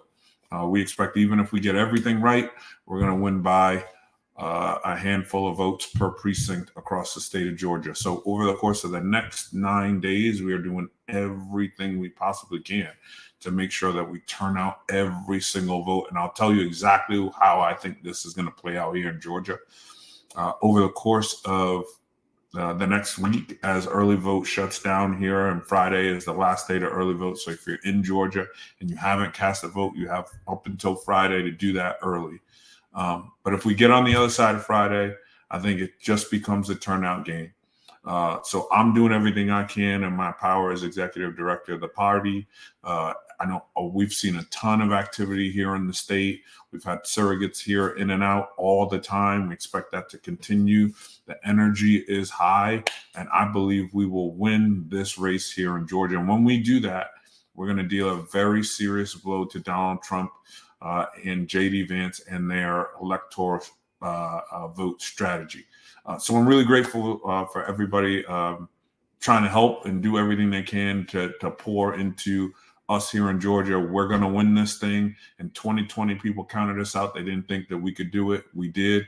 In 2022, they didn't think we could repeat it again. We did. Atlanta and Georgia influences everything, and we're getting ready to do it again here with your support. So brothers, please, please, please make sure that you show up to vote. Make sure that you grab somebody, 2, 3 people you love, and people you have to love. Make sure that they turn out to vote as well. And I appreciate everybody for all they're doing. Thank you, Roland. All right. We certainly appreciate it. Thanks a bunch. All right, folks. Pennsylvania, another crucial battleground state. Philly, we need y'all to show up and show out again. If Black folk, if we actually hit 70% of eligible Black voters, we win. We sweep races all across the board. Our next guest knows that. Joining us is Pennsylvania State Representative Malcolm Kenyatta. Malcolm, welcome to the Win with Black Men call. Roland, happy to be with you, and I'll just say this. Our friend Kev just said something that's important. This election is really about the people that we love, the people that we love best in the world, and the futures we know that they deserve. I mean, right now you have Donald Trump doing, I don't know if Klan rally does it justice, what he is doing right now in New York. He makes it clear every single day that not only does he not give a damn about us, but he thinks that we are so dumb and as delusional as him to not remember his record, to not understand his rhetoric and what it would mean for Black men and for the people that we love.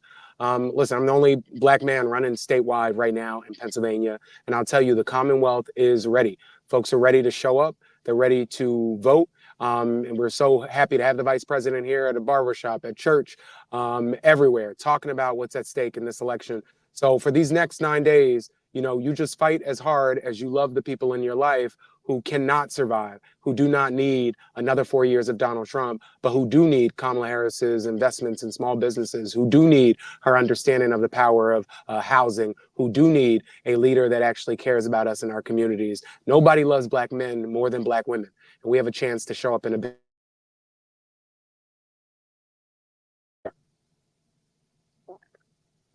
All right. Looks like we had a slight signal issue there with Representative Kenyatta, but we appreciate him joining us on the call. Let's go to another crucial battleground state, Wisconsin. It is a tight race there. My next guest, Mandela Barnes, former lieutenant governor of Wisconsin. And folks, let me explain to you what it means when we turn out and vote. In 2022, 50,000 fewer, y'all can pull up Mandela, please. In 2022, 50,000 fewer people in Milwaukee voted compared to 2020.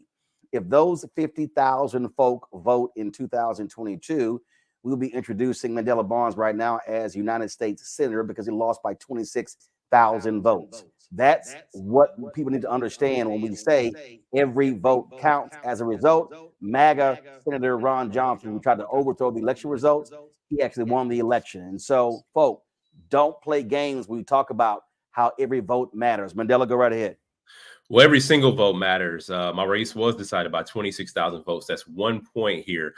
President Biden won by 20,000 votes and Hillary Clinton lost by 30,000 votes. It is always an incredibly narrow margin here.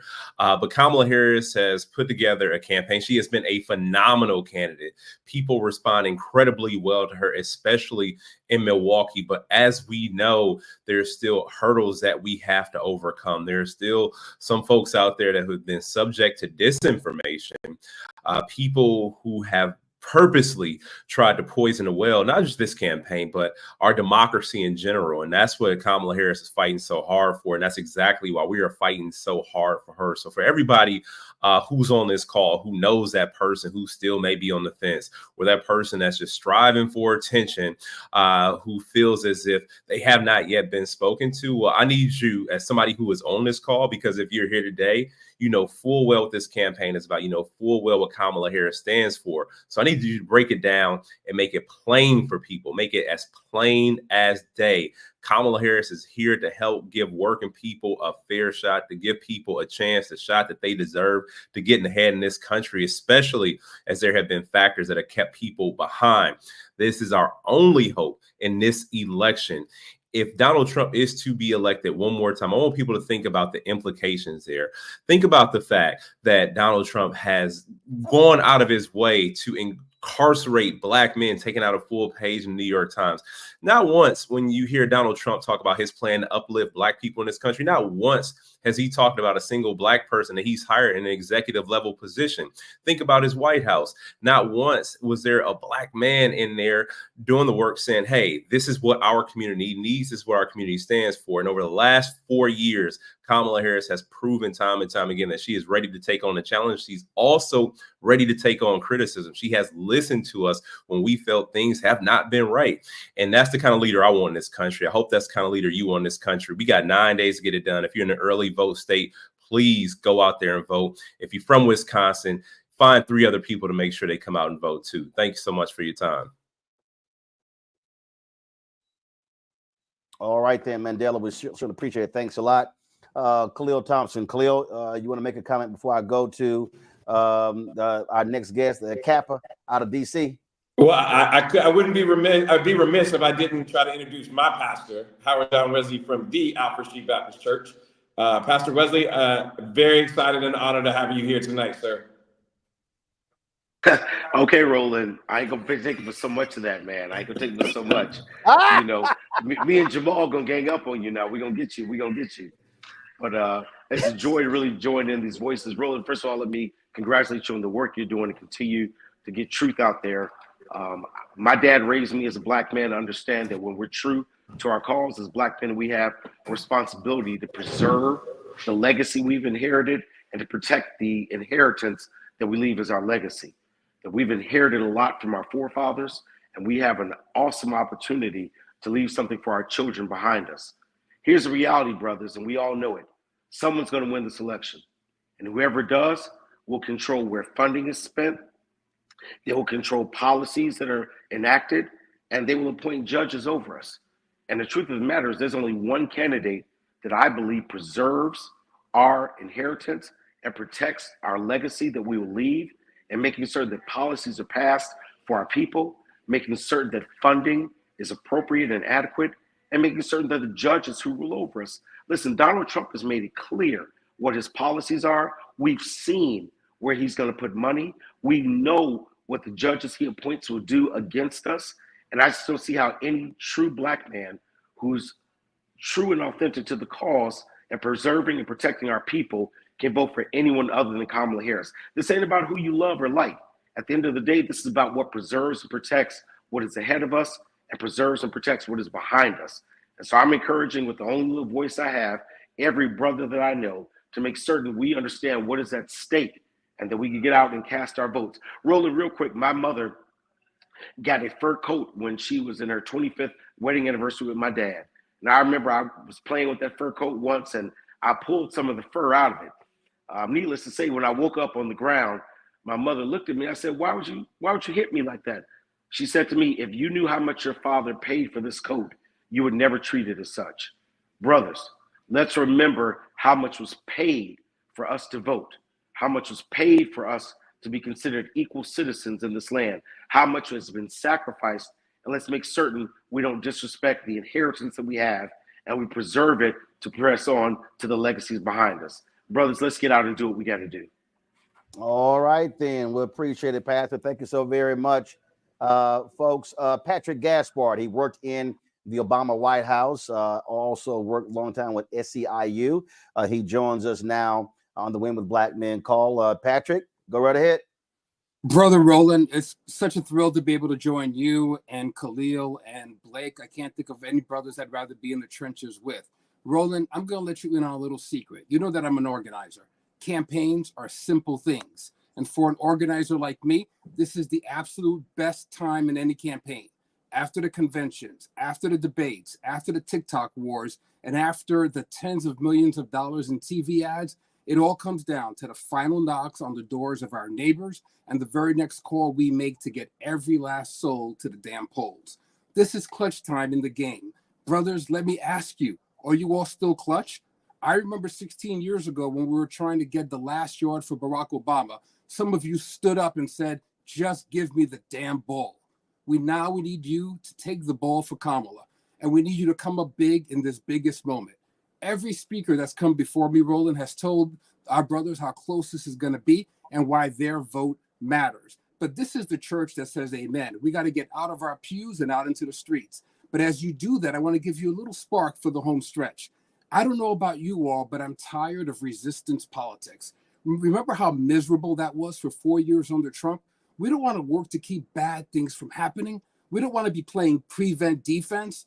As you all join me this week, when we get on the doors and barbershops in Philly, Detroit, Vegas, Atlanta, let's talk to our brothers, not about the bad things that we're trying to prevent, but the great things we all get to do if we move the ball for Kamala.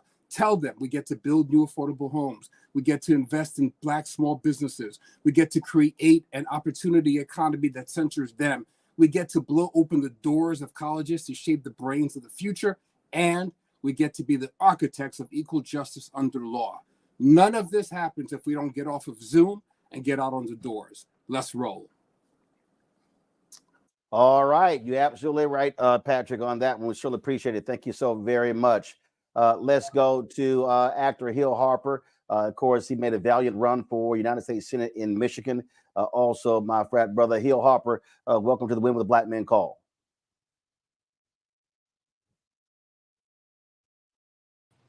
Hey, brother Roland, how are you? Doing great. You're live. Thank you. Hey, so listen, fellas, I had an interesting experience recently. I just want to share this. We keep talking about getting young brothers to vote, but I was meeting with a group of young men, 18, 19, 20, here in Detroit, on the east side of Detroit, and finally convinced them. None of them were planning to vote. Finally convinced them to vote, all the things that you've heard folks talk about. And one comment blew me away when young brother said, well, am I going to be writing in the names, and how do I spell the names? And I realized we haven't even shown them a ballot, yet we just tell folks to go vote. And if you feel uncomfortable, grab these young men and walk them through the process. Walk them into the early voting location. Talk to them about what they're going to get, how they're going to be processed through the situation, filling in the bubbles, just like an SAT class. You know, these young men had never even seen a ballot, yet we keep telling them, just go vote. We got to walk them in and got to walk with them. So tomorrow here in Detroit, obviously it's early voting. I'm going to be walking a group of young men in to vote tomorrow. And then obviously Tuesdays is that early voting day. We can do this across the country, do it everywhere, but certainly it has to be that one-to-one situation. You know, with the Vice President Harris, way back 15 years ago, we were in Iowa crisscrossing the state trying to get then Senator Obama to win the Iowa primary. Michael Blake was driving me around that state, right? The work that you all are doing, Khalil, Blake, Roland, all of this must continue on November 6th. Win with Black men, and Black men win when we work together as a collective and we continue to fight. Whatever the result is on November 5th, this type of call, this type of Zoom needs to continue, but grab young brothers and walk them into the polls over these next 9 days. We need y'all, love you, and let's do the work. All right, Hill Harper, certainly appreciate it. Thank you so very much, sir. Let's go to the man. If you need to get to Obama during his 8 years in the White House, you probably had to call him. He was his body man. His aide, Reggie Love. Reggie joins us right now on the Women with Black Men call. Reggie, what's happening?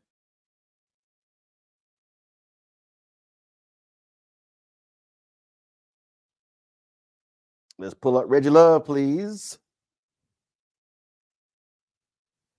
I see Reggie, Keenan. Reggie's in the studio, so he's not in the green room. So can you pull him into the green room, please? All right. So let me know when we have Reggie. Let's go to Kevin Lyles. Is Kevin Lyles there? I saw Kevin. All right. Who we got? I'm here. All right. We don't have. Okay. There we go. All right. We're pulling you up right now.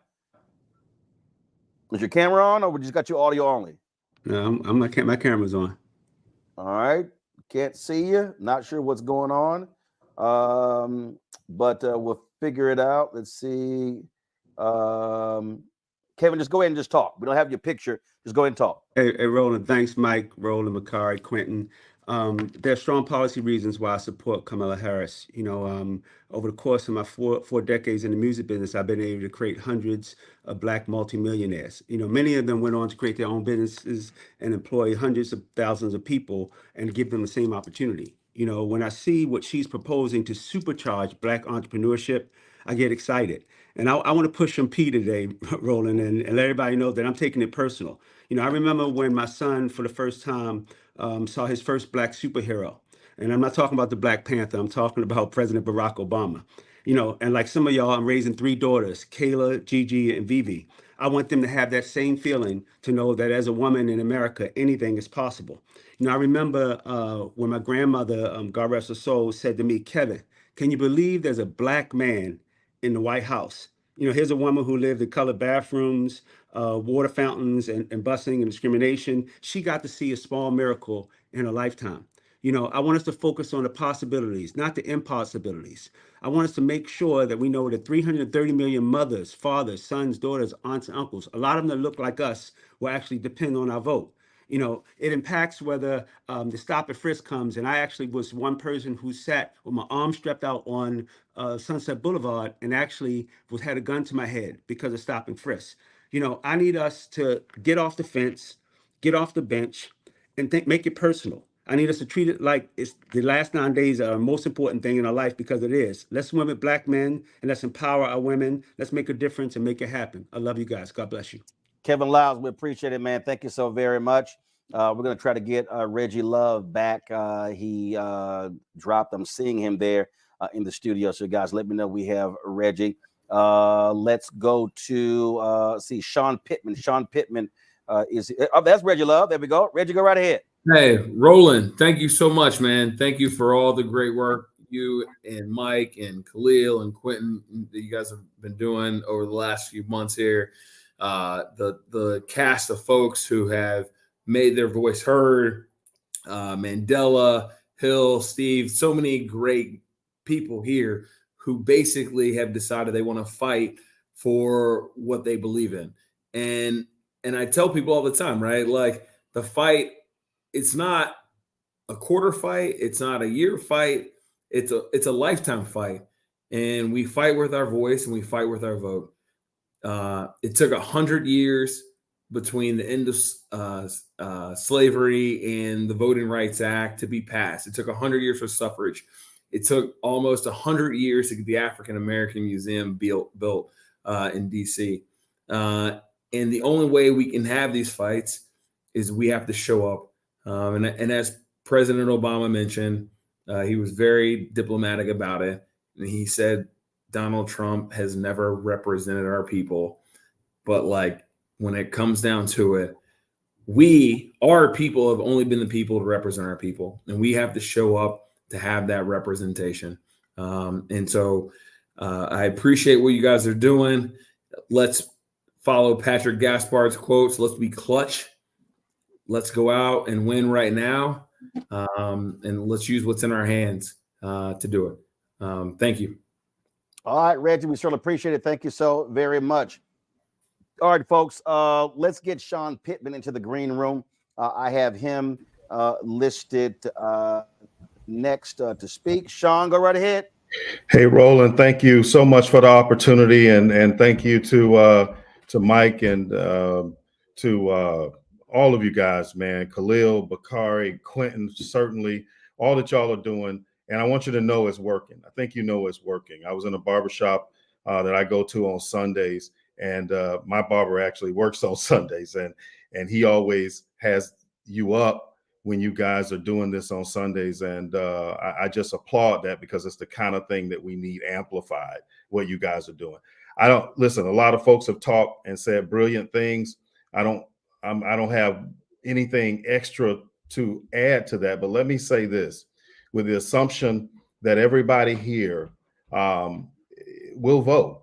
Everybody here is used to voting. Everybody here will show up to vote. Speaking to the choir, let me say this about what our role is at this point. And I think President Obama sort of alluded to it, but not enough time to engage. We have to learn how to talk to people who don't feel like they have a good reason to vote. We have to stop getting offended by it, and we have to listen to them and talk to them and not at them. My recent book called Disaffected is all about that. It's a manuscript for us to learn how to talk to people who don't vote. And as President Obama said, we got to be honest with them, and we have to concede certain things, right? We have to concede that things don't happen overnight.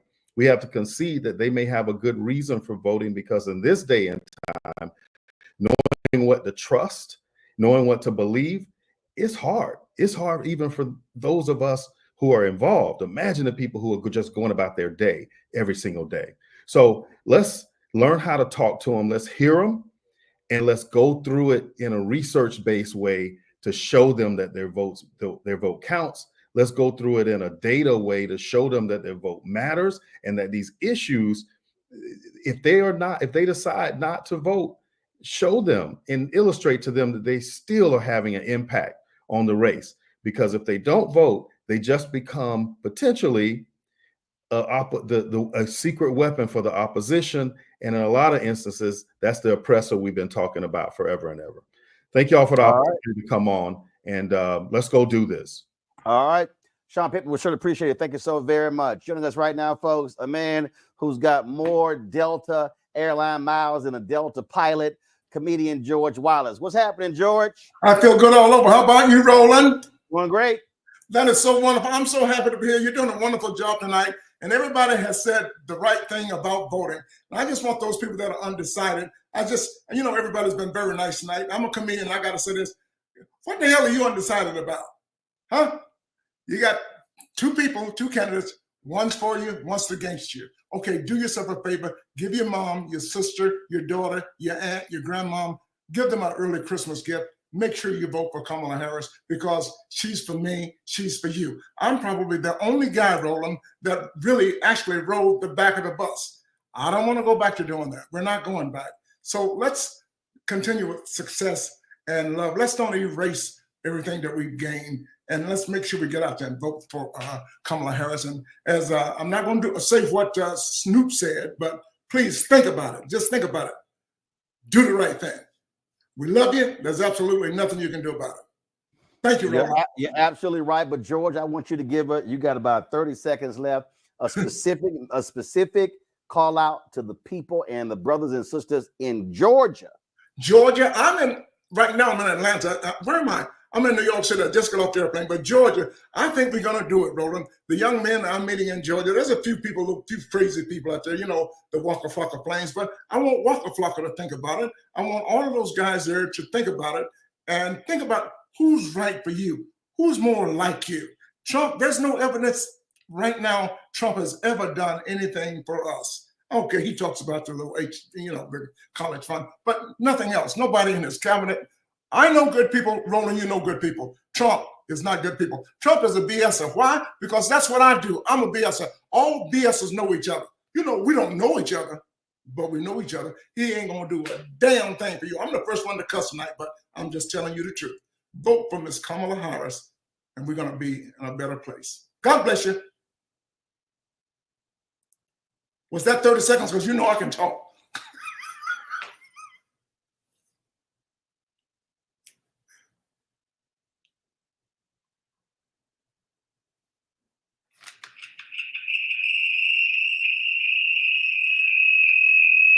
Sorry about that. Wes Bellamy, you're the Win with Black Men call. George, thank you so very much. I appreciate that. That was about 48 seconds, George, but it wasn't too bad. You worked out just fine. Let's go to Wes Bellamy. Hey, Wes. Wes with 100 Black Men.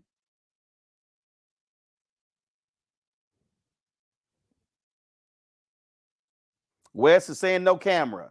So turn your camera on, Wes, so we can get you in here. Can you hear me? Yep, we got you. Go right ahead. There we go. Yo, what's up, man? Yo to all the good brothers. I want to start it off with that because Roland, aka the super alpha, have this into an alpha convention. I want to just say on a real serious note, man, it's been really good seeing all the brothers on here, man. But I just want to kind of maybe have a different approach. I've been on this 24 city tour with 100 Black Men called Real Men Vote, where we literally have gone to swing states across the country talking to brothers about why we need to be engaged. And I would just encourage us to think about a couple of things, man. All the comments tonight have been great. But listen, there's a lot of brothers who they need to hear from us, and not necessarily they want to see us in our shirt and ties. There's a lot of brothers who they want to talk to us, but they feel as if when we come up and we show and present ourselves a certain way, it doesn't relate to them. I was having a conversation with a rap artist last night about how he feels that a lot of the people who are coming to talk to him right now are individuals who only pop up every now and again. And what we have to do, brothers, is maybe take down the talk in regards to high-level policy and really just be real and authentic about what's at stake here. One of the things I've been saying to brothers, may be a little controversial, but I'm just being real. Hey, listen, man, if you have a situation with a young lady and for whatever reason y'all pop it off one night, and y'all make a decision and understand that we maybe have made a mistake and we don't need to take this further, and she doesn't have the right, and you all don't have the opportunity to be able to choose what to do with your body, you're going to be in a bad position. It's that simple. When we talk about brothers having interactions in unfortunate situations with the police and law enforcement, and there's one candidate who's clearly saying, yo, we're going to give law enforcement full immunity to be able to do whatever they want to do. Nobody in our communities needs to have that. And I think some of our talking points in the way in which we're speaking may be up here. And this is no disrespect to anybody. Let's make sure we get back to a level and a position in which we're talking to our brothers with our most authentic voice and making sure that they understand what's what. I'm going to be traveling the country these last 10 days or so, talking to brothers. We're going to be in Pittsburgh this Wednesday. If anybody's in Pittsburgh, 7:30, we'll have another Real Men Vote event there. But listen, man, y'all know what we got to do. But I'm just encouraging you, man. Be your most authentic self when we're talking to who we need to talk to, because those are the ones that need us the most. We're dealing with a lot of misogyny. We're dealing with a lot of brothers who maybe want to be white male adjacent. And those are the ones that we're trying to turn over and help them understand that we're running this marathon. I got this Nipsey Hussle hoodie on, all money in, no money out. And he says the marathon continues. Let's get to running. Voting is just the first point. Let's keep going. I appreciate y'all. Love. All right, Wes, we appreciate it. Thank you so very much. All right, folks, joining us on the call right now, Mondale Robinson, Black Male Voter Project, also mayor of a town in North Carolina. Mondale, what's up? What's up, Roland? What's up, y'all? Thank y'all for having me. I appreciate this organization of Black men, those who are already probably super voters, But Black Male Voter Project speaks to the brothers who don't see themselves in the electoral politics. That is not because we are misogynistic, not because we are lazy or some pathology exists in us. It is because for 248 years, America has made us invisible. We have a wonderful vice president who's soon to be our president, and Kamala Harris, that has offered us a priority reset. And this is for the first time in the history of this country that Black men are experiencing a policy presented to us in a presidential year for us explicitly. And that is new. That invisibility has also been coupled with America's tolerance for Black men's long suffering. So I tell people all the time, stop talking at Black men like we don't know what's at stake. We are already showing you that since Donald Trump has come on the scene, Black men have become more progressive. We stand up and we show out. Don't even believe that this election can be won without Black men, and Black men are well aware of that. I don't spend time talking about the 10% of brothers who may show up like Byron Donaldson and the rest of those clowns, because I know it's enough of us that care about Black women in our community to continue to win elections like we did Georgia in 2020, like we did in Ohio in 2023 for women's right to choose, like we did in Michigan in 2022 for women's right to choose. So if you don't know that Black men are here for our community, then you don't know enough Black men. I'm Mondale Robinson. I'm a Black man in America, and I know what's at stake. So you don't need to tell me. Peace, y'all. All right, then, Mondale, we surely appreciate it. Thank you so very much. All right, folks, joining us right now, Cliff Albright. He is the co-founder of Black Voters Matter. Keenan, if you have their new ad ready, why don't you go ahead and run that ad, then we'll hear from Cliff. Did you know that Trump wanted the military to actually shoot Black Lives Matter protesters? I mean, Trump is not He let people die during COVID and then told us to drink bleach. He tried to kill the stimulus bill and couldn't, so he delayed the money just so he could put his name on the check. Trump ain't He used the death penalty to execute Black men like Brandon Bernard. He Obama's economy, lost thousands of Black jobs. He started inflation. He gave his billionaire buddy a tax cut. America, Trump ain't don't vote for that man. Nothing but. Vote Kamala Harris for president.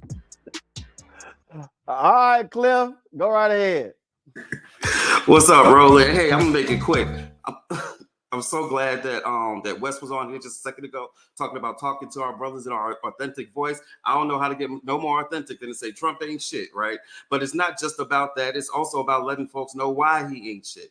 And so I agree with my brother Mondale, who was just on here talking about that 10% that's out there. They in a sunken place. Like, there ain't going to be too much that we could do with them. They've been voting Republican for 30, 40 years, right? Then we got the 80%. That's all of us on here that we know is with Kamala. That we know is going to do the right thing. That we know be on these calls every week, right? And then we got that 10% that's in the middle. That's where the sweet spot is at. That's where we got to do the work. That's where we got to have these conversations. And part of what I want us to do is be able to have the tools to have those conversations. So we got not just that video, we got 4 other videos that we got. You can check out our website, bvmactionpack.org, bvmactionpack.org. You see, I got on our shirt right here. You can go to our YouTube page at BVM Action Pack. Get those videos. We got 5 on there. Guess what? Show one of those to 10 of your friends that you know need it. Show one of those each day for the next 5 days. And when those 5 days are up, guess what? Go back and do it again, because we got 10 days left. So you go through 2 rounds of sharing those videos and having some conversations, and then get with us if you need any other tools to have these conversations. The 80% got to work the 10% so that we can overcome the other 10%. Let's do it, y'all.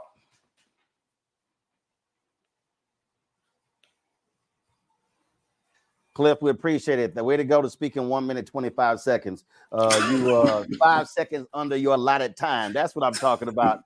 Cliff, I appreciate it. Thanks a bunch. Terrence Green joins us right now. Pull up Terrence Green, please. Good evening. How's everyone doing? 10 days out. My name is Terrence Green. I do Black Media with the Harris campaign, and it's great to see everyone getting together in this final stretch to support Kamala Harris. We have been listening, and we have heard what we need to do to speak with our own folks to get us engaged and energized. We need to let people know that we want them here. We need to let Black men know that they are welcome here and an important part of the coalition. So that's why we put out a plan. And we want to make sure that people understand that there is something specific and concrete here for you. And that's showing up in the advertising as well. We want to make sure that there's also no daylight between the support that Black women have for Kamala Harris or Black men. So some of the messaging that we're putting out there, specifically in markets like Philadelphia and Detroit, with local voices, are putting us with our full throat and chest out there saying, yes, we support this woman. We're behind her, and we'll do everything that we can to make sure she's our next president. They're trying to divide us on the airwaves with a lot of anti-immigrant stuff, anti-trans stuff, but we're smarter than that. We're not going to let this stuff take us away from the message that we need to get out there and the goal and mission of getting Kamala Harris elected our next president. That's what they think of us, so low that they would use these sorts of things to take us away from what it is that we've got to actually do for ourselves. So we're informed, we're engaged, and ready to make Kamala Harris our next president. Thank you for your time today. All right, Terrence, we certainly appreciate it. Thank you so very much. All right, folks, right now, let's go to John Taylor. John Taylor, he is with Black Men Build. John, go right ahead.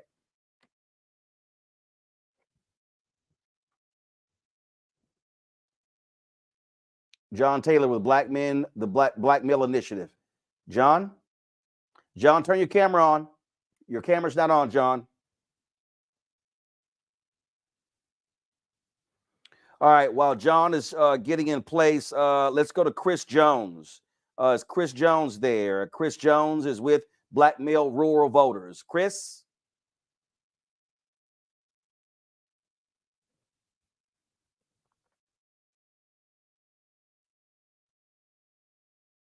And if Chris is not ready, let's go to Ambrose Lane, Black Men for Harris. Ambrose Lane.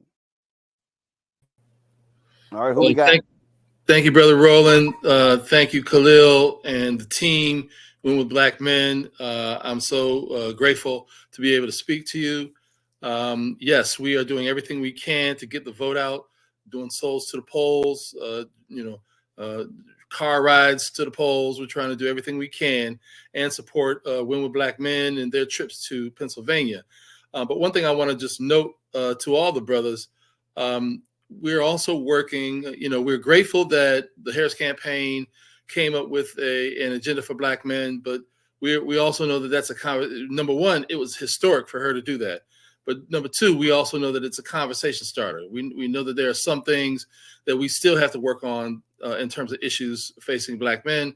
Black Men for Harris, I'm the founder of Black Men for Harris, and we are working on an expanded agenda to build on the agenda that Kamala Harris started, but also to expand that agenda, for example, to include returning citizens, also to include Black men who are living in poverty or are the working poor. So we're looking to expand that conversation. And lastly, I would say one of the things that we've been talking about on our calls is after November 5th. We believe that Kamala Harris is going to win. We are working to make sure that she does win, but there's an after November 5th. And we want to build and continue to build. I mean, I know that when Barack Obama won, we kind of laid back. We kind of fell asleep. We were happy, ecstatic that a Black man won, but we kind of laid back. We can't do that this time. We have to push and have these conversations with other Black men. So if you have Black men that are saying they're going to vote for Trump and they're misguided, whether or not that's because of misinformation or other, we have to have these conversations with these brothers, and that has to start. That doesn't start now. That starts, after November 5th, because the midterms are coming. They're going to be here quickly, and we got to prepare for the midterm. So we have to talk to our brothers in communities. We have to guide. We have to provide information, provide truth. And so when the midterms come, we're ready. So we so that there's not a significant segment of Black men who are going to sit out or who are going to sit at home or going to wait for the next election. So we got to begin this process now. So I just wanted to make sure that we are going to move forward with Win with Black Men, with Black Men Vote, with Kairos, with the collective, on coming up with an agenda, an expanded agenda, a Black man's agenda that will include some of the things. So I appreciate it, Roland.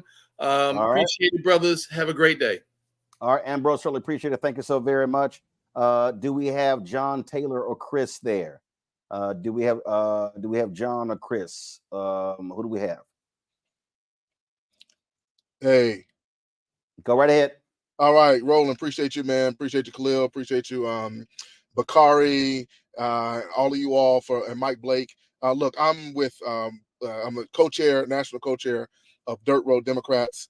I'm also with Rural Americans for Harris. We are out here fighting for rural Black men, and they're showing up. This race is going to be close. And because the race is going to be close, rural voters matter. We project about 40% of the electorate this year will be rural, and about a third of people of color are in rural areas. So rural areas matter for stopping Project 2025 at the state level.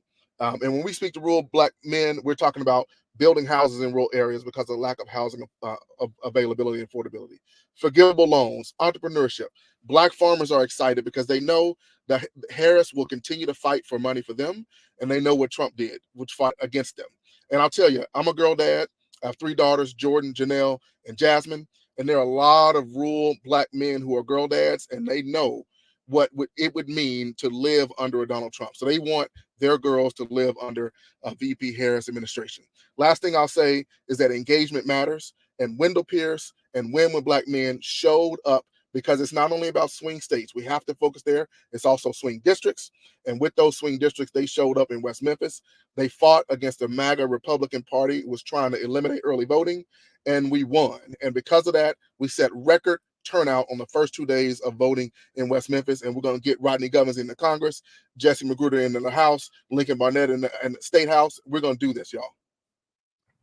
All right, then. We appreciate it. Thank you so very much, Chris. Let's go to John Taylor with Black Men Bill. John, you there? I'm here. How we doing this evening, Brother Roland? Great. Go right ahead. All right. First of all, let me give a blue 5 to all the brothers of Phi Beta Sigma. It takes a little while, but we get there. And to the rest of y'all.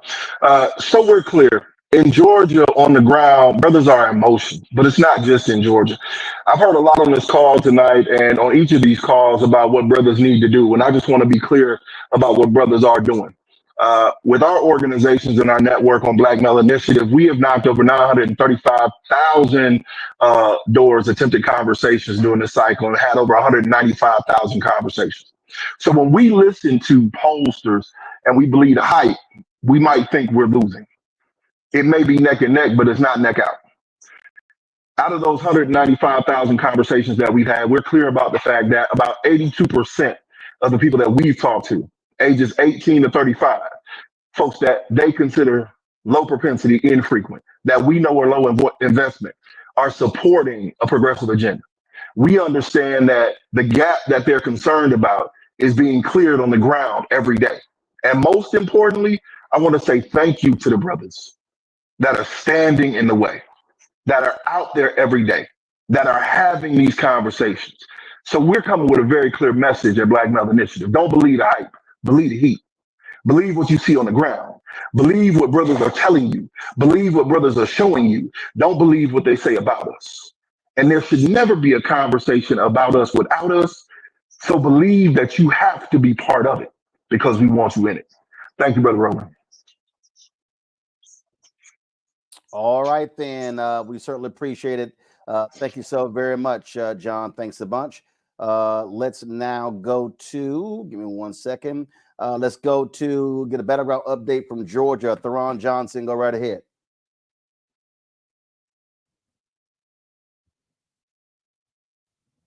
Is Theron there? Theron, you're up. He dropped. Let's go to Alex Lofton. Alex Lofton. Alex, give us an update out of Michigan.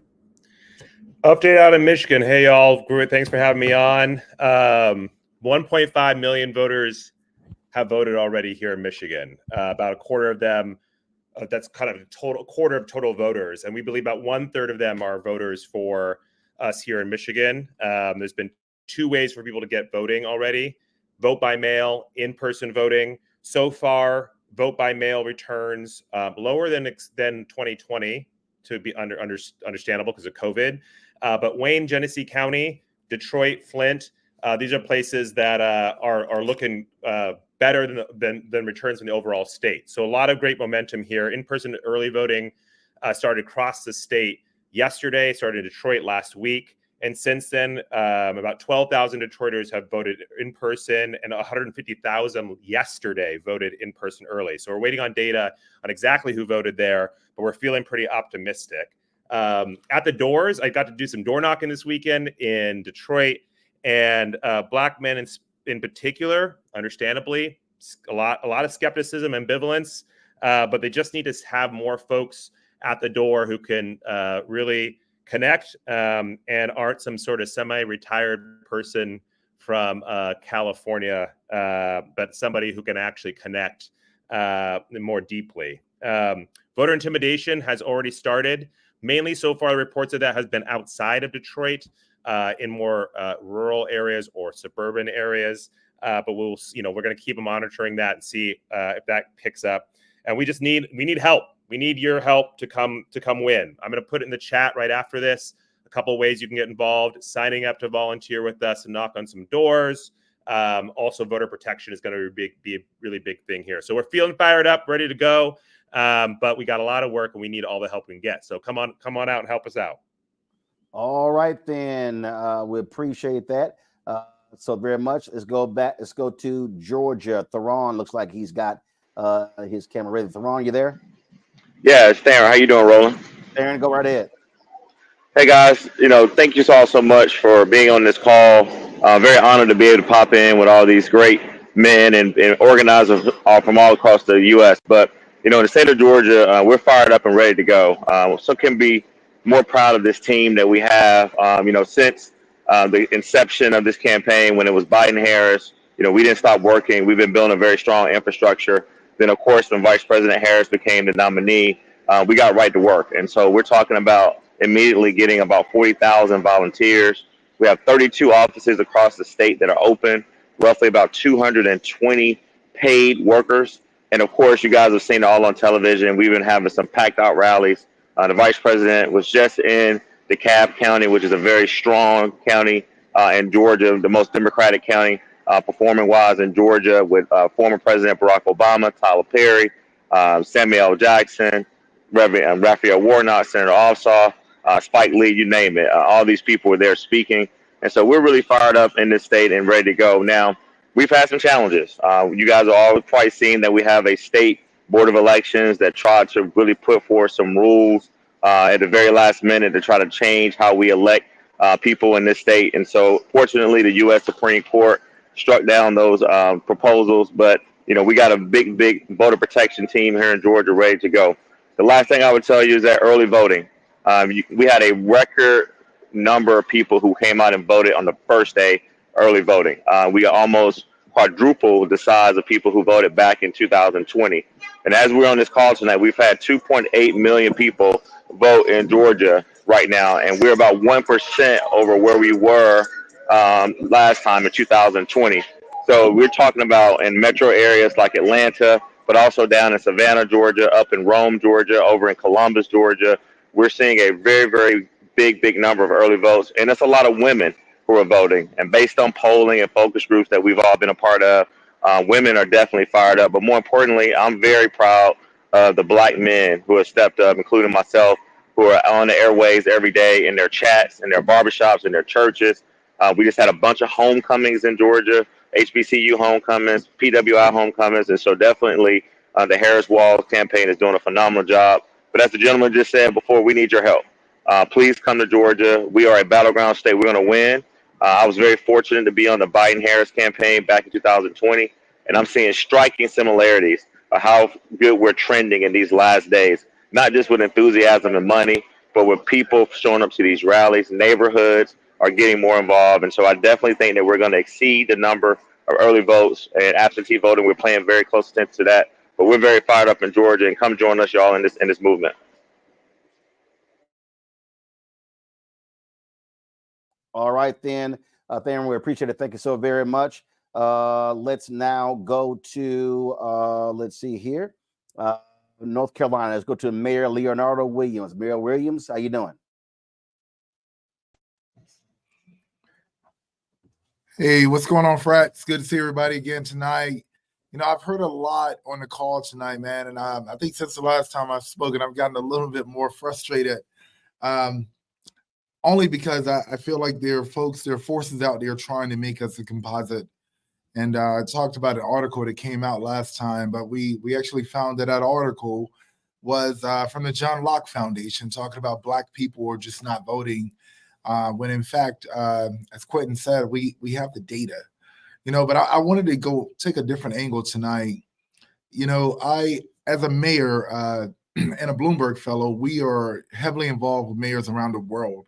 And the mayor of Freiburg, Germany, said, you know, Leo, we are relying on you guys in the United States for world stability. You know, and as a Black man, I feel I have a stake in that.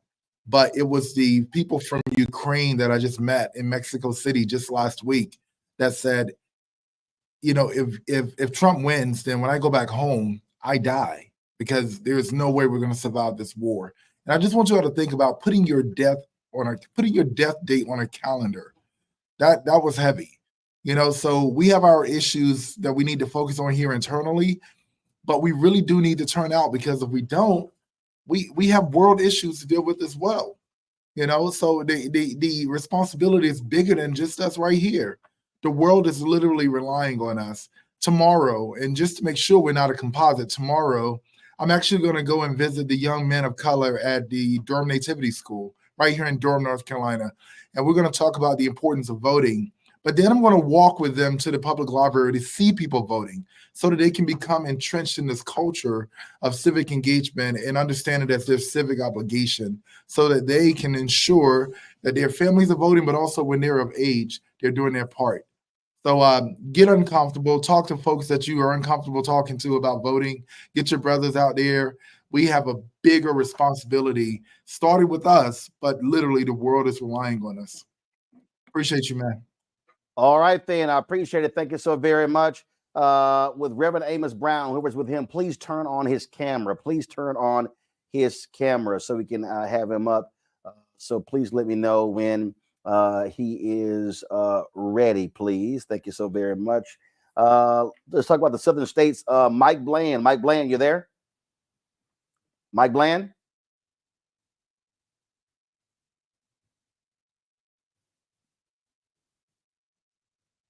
Who we got, folks? Hey, I'm here. How you doing, Brother Martin? There we go. Go right ahead. Man, look, we are 9 days away from victory. I just want to encourage all of our brothers to tag another brother. I heard the good brother from the Urban League say earlier, Mark Mariel, that we have to contact 5 other people. And I've been saying that for the past 8 weeks. We've got to get in touch. We got to tap into our top 5. Who are the top 5 brothers we can touch across our phones, our networks that we haven't talked to in a long time. But Brother Martin, I'm excited because, you know, one of the things during the campaign, we're excited to announce this weekend, we probably had our biggest faith weekend, if you will. This past weekend, we were in over 100 churches across the country with over 100 different surrogates. We just got finished up with a faith call this evening with the vice president. And we had a great call with faith leaders around the country, not only talk about our faith, but praying over the vice president, praying for the results that we want to see. But we are reminded faith without works has no substance. But I'm reminded of a call to action. This is what I need everybody to do. Go to KamalaHarris.com, sign up to volunteer. And I know some of us may think, hey, I'm not knocking on the door. I'm not making any phone calls. But we've got to do something. This race, and we've heard everybody say, Brother Martin, is going to be tight. It is going to be tight as a tick. I mean, it is going to come down to probably tens of thousands of votes in our battlegrounds. But Black men will make up the difference. And I'll say this as a point of privilege, and maybe I'll get some pushback later on. Folks are looking to cast the blame already. Okay.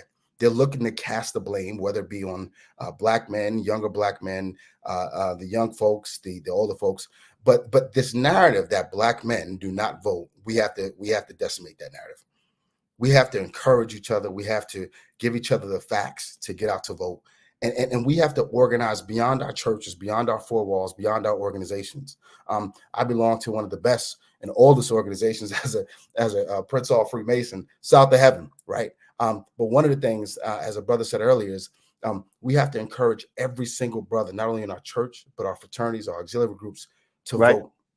And then it take 5 other people to vote. But so when you have a voting plan, Brother Martin, we also have to have a volunteering plan. So go to KamalaHarris.com, sign up to volunteer in one of our battleground states, get on the bus, knock on some doors, do whatever you got to do to encourage brothers and sisters around this country got to vote, because it's going to be that tight. All right, then. We certainly appreciate it. Thank you so very much. Khalil, who do we have next, Khalil? Nick is next. Nick, is Nick there? Okay, I will get Nick on the phone. Let's do this here. Keenan, while we are getting Nick on the phone and getting a couple more of our guests, this is what Sam Jackson had to say at the rally this week for Vice President Kamala Harris in Atlanta. Can we roll that? Woo, woo, let's get it. All right. They say you can always tell a Morehouse man, but you can't tell him much. But you can trust a Morehouse man to tell you the truth. Georgia, here's what we have to say to those who would doubt our voice, doubt our power, doubt our vote. This part is over. Like my brother Spike's gonna tell you, we've been turning out, we've been turning up, but we can't stop now. Georgia, we got 12 days to choose which way our country is gonna go from here, which way our future is gonna go from here. That's why I'm so fired up to be here with y'all. And that's why I'm so proud to support our next president of the United States, Kamala Harris. You don't have to wait till election day to show your support. You can go vote early right now in any polling place in your county. Showing up at the polls is the only way we can deliver Kamala Harris' future. She's running on a vision to lead our country forward. A vision built on hope, built on faith, and built on opportunity. Built on the belief that we can build a brighter future by lifting each other up and not tearing each other down.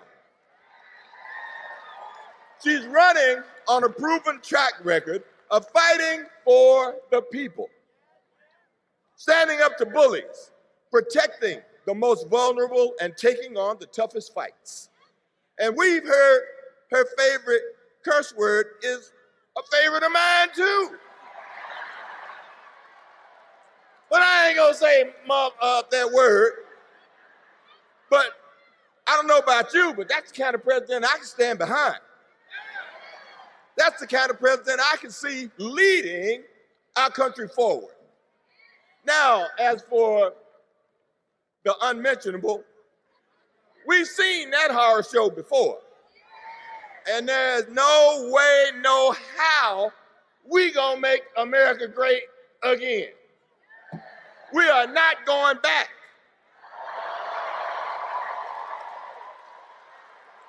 That's right. That's right. We're not going back. We're not going back.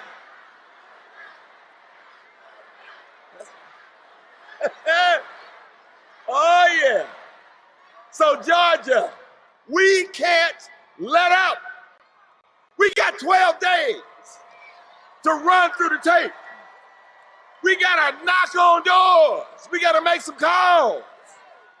We got to get our families, our friends, our neighbors' neighbors to turn out, to turn up and turn out.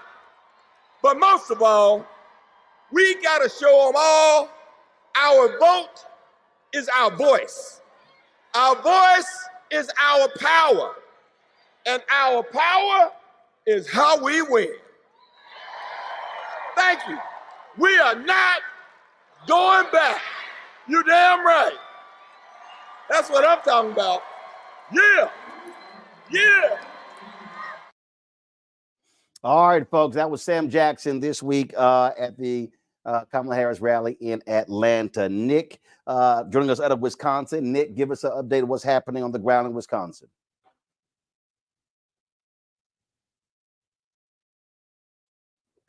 Let's bring Nick up, please. Nick, there you go. Hey, Roland. Thank you so much for having me on. Hey, everyone. Nick Truog, political director here in the great state of Wisconsin. This evening has been inspirational, hearing from so many powerful Black men just across the country and across the nation. And we're all putting in work to deliver to Wisconsin. As we head into the final week and weekend to Election Day next week, it's all hands on deck. And we have seen the case against Donald Trump, but we also seen what an agenda for Black men looks like under a Kamala Harris administration, and it's something that I believe in. And this is a time to really change the political landscape for us in our communities. And this is an opportunity we cannot let slip from our fingers. Here in Wisconsin, we are out here full steam ahead, knocking doors, making phone calls, early vote block parties to mobilize voters across the state and Black voters across the state as well. This past week, we had really exciting block parties to get folks to early vote in the community, from Clyn Rose Park in the Central City in Milwaukee to Racine, Wisconsin, where we had over 100 Black voters come out for a block party and then went to go early vote across the street at the community center. This week, we're going to be having a lot of national surrogates come, Black men focused events, Souls to the Polls engagements, thanks to all of the great surrogates and our in-state leaders who are going to churches, talking to voters, meeting voters where they're at, in the barbershops and across the board. Wisconsin, every state will tell you, we'll talk about this. But in 2016, I will never forget. I was a fellow and volunteering on Hillary Clinton's campaign. I was in school, and I spent so much time. I even skipped some class knocking doors because I did not want the result to be what it was. And as I go through this campaign, I can't help but think about my little sister Abby, who when Hillary lost, I was thinking about how important it is to see for women to have the opportunity in this country, to make sure that their rights are protected, to make sure our community's rights are protected. And I feel the stakes are way more higher now. And I'm the only man in my family, and I know it's my responsibility to make sure that I'm protecting my family. And we heard that a lot on this call today. So I'm calling upon all of you to really get involved. I'm really encouraging you all to sign up to volunteer. Come to Wisconsin, knock doors in Milwaukee, Racine, and Kenosha this upcoming weekend. If you're in Chicago, take the drive up, take the Hiawatha up.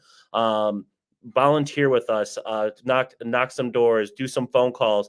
Everything is at stake, and it's our responsibility to protect the ones that we love and make sure that they have the rights that they deserve and be treated as equals in this country. And that is something that's very important to me. So we have a lot going on right now. We're knocking a lot of doors. We're getting out the vote. So by any means necessary, we need to make sure that we're getting folks out to vote and motivating our folks. So thank you so much, Roland, for having me. Thank you to every leader on this campaign. Thank you to every volunteer. Thank you to every elected official, pastor, community leader, mentor. This is a community. This is a movement, and together we're going to make sure that Vice President Harris is elected in less than 10 days. So thank you so much for me. Nick, I appreciate it. Thanks a lot. Let's go to Reverend Nelson Rivers III. Reverend Nelson Rivers.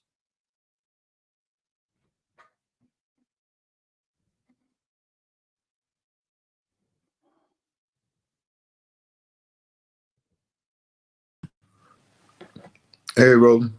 Oh, you're live. Go right ahead. Thank you so much. I'm Reverend Nelson B. Rivers III, Vice President of Religious Affairs for the National Action Network, right here in South Carolina. Thank you for all your work. Thank you so much.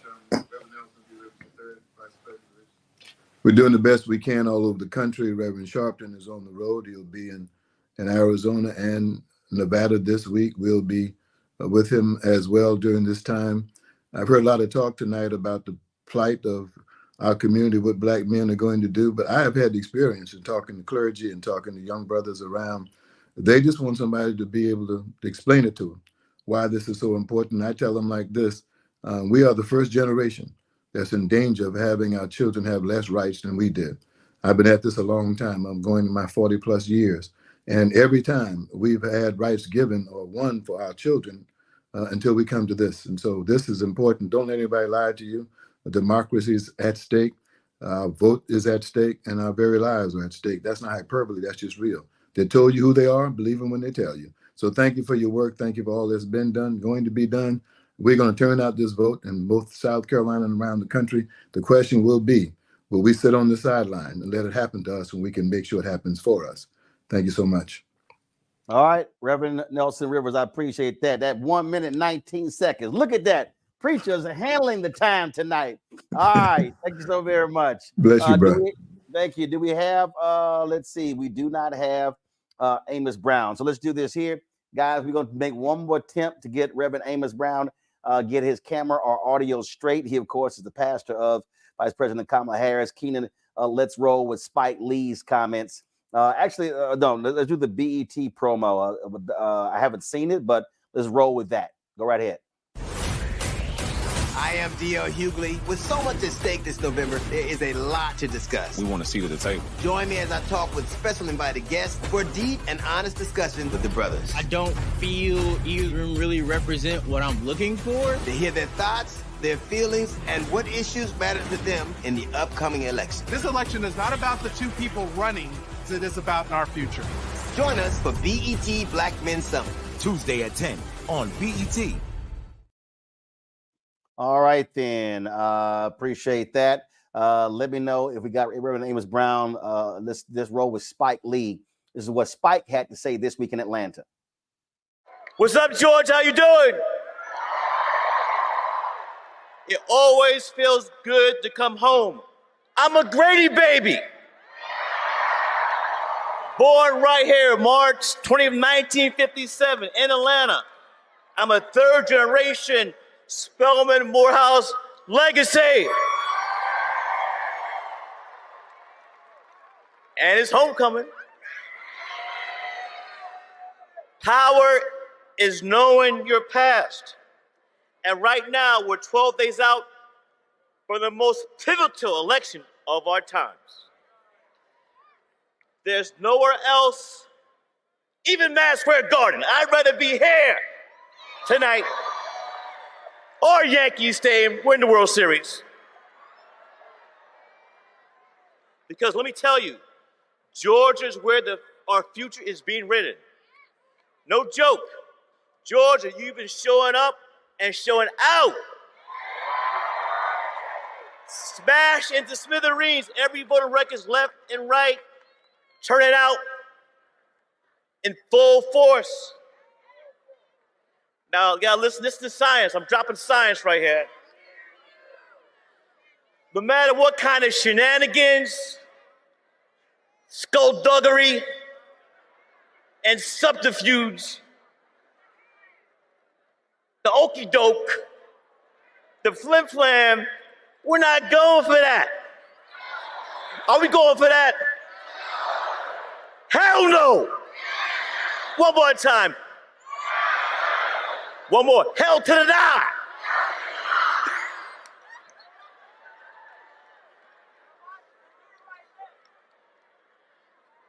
It's coming, it's coming. But you know what, Georgia? We ain't done yet. We've got 12 days. That's a dozen. And we don't have a second to lose. Now, if we want to move forward, not backward, now we want to fight for the one candidate in this election who's fighting for us. Now we stand with the one candidate who's standing up for us. Now we raise our voice for the one who's speaking up for us. Our sister Kamala Harris, the VP. Now what are we going to do?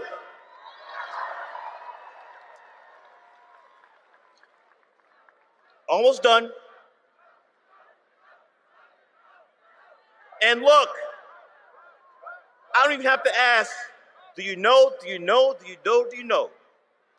You already know what time it is. That we don't have a moment to lose. We want to stop that other guy.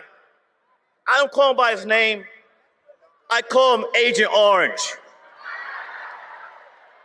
You dig? Sure enough, we cannot be hoodwinked, bamboozled,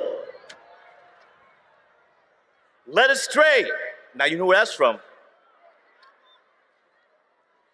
Power is knowing your past, and to know our past is power.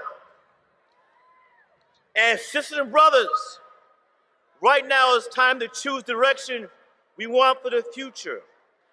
We get to decide.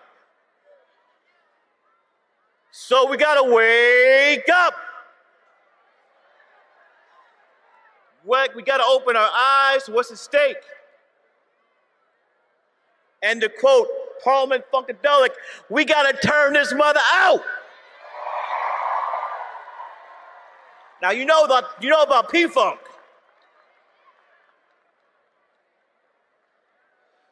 We have to approach this like everything is on the line. I'm not exaggerating. This is a life and death situation. We gotta wake up. You can't hear me.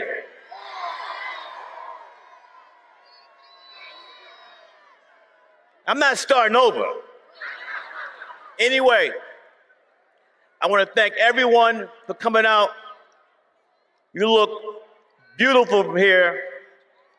Sisters and brothers, all races, gender, we have to fight. We fight, we win, we fight, we fight, we fight, we fight. Sure enough.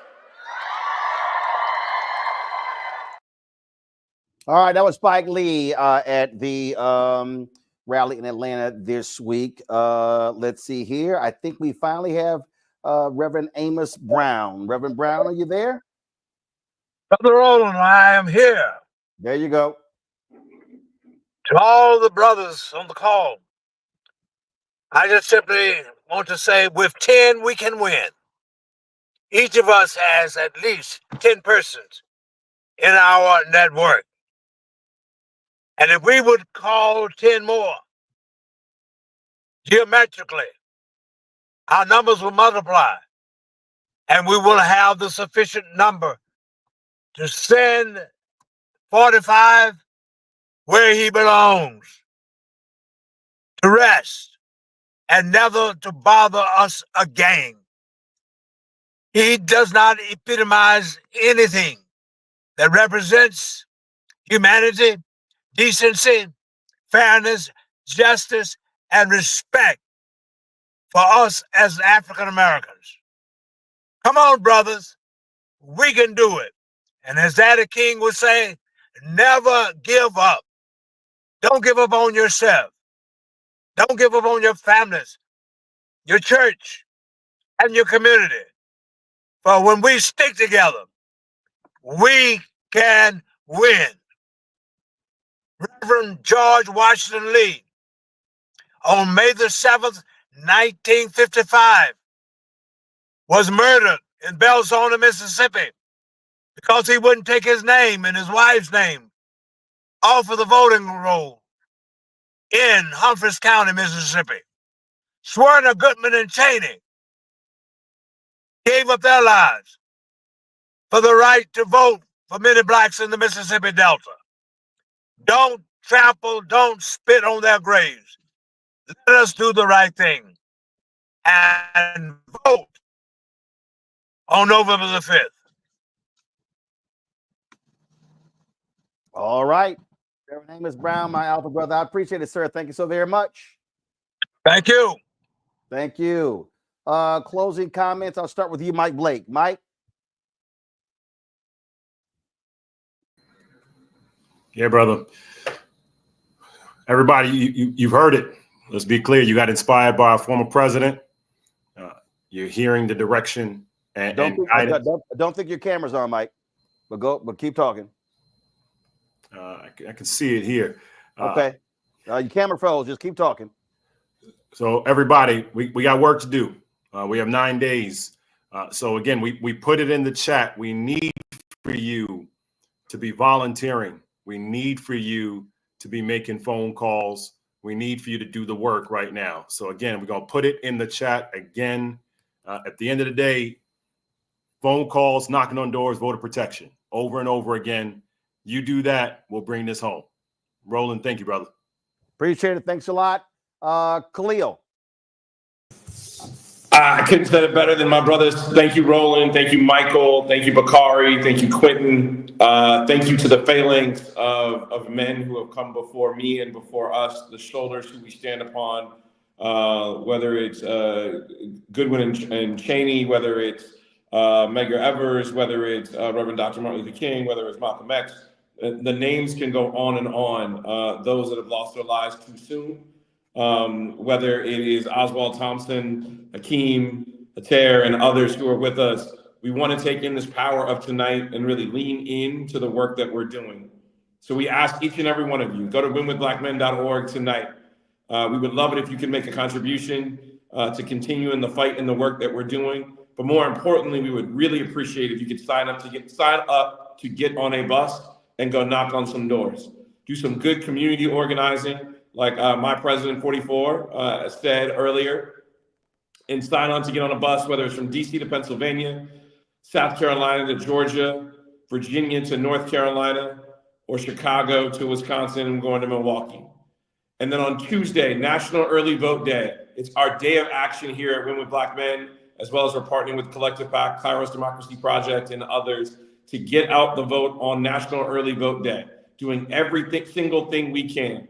I talk about my amazing 7-year-old CEO. It is almost 9:30, so I hope she is in bed. But I hope that we don't wake up on November 6th and have to worry if we didn't do everything that we could.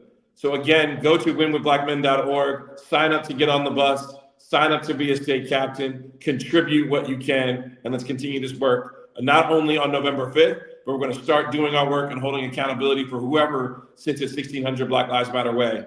And the work is going to continue from there. So thank you, Roland, and thank you everyone who joined tonight. All right, Khalil, we appreciate it. Thanks a lot. Hey, folks, tomorrow there's going to be a call taking place with business leaders, the Black Economic Alliance. The question is, what do Black men want? Wealth, wellness in the 2024 election taking place tomorrow, 8 to 9 p.m. Eastern. You see where you can RSVP. These are some of the speakers that are going to be there. I'm going to be hosting this call, again, taking place from 8 to 9 tomorrow.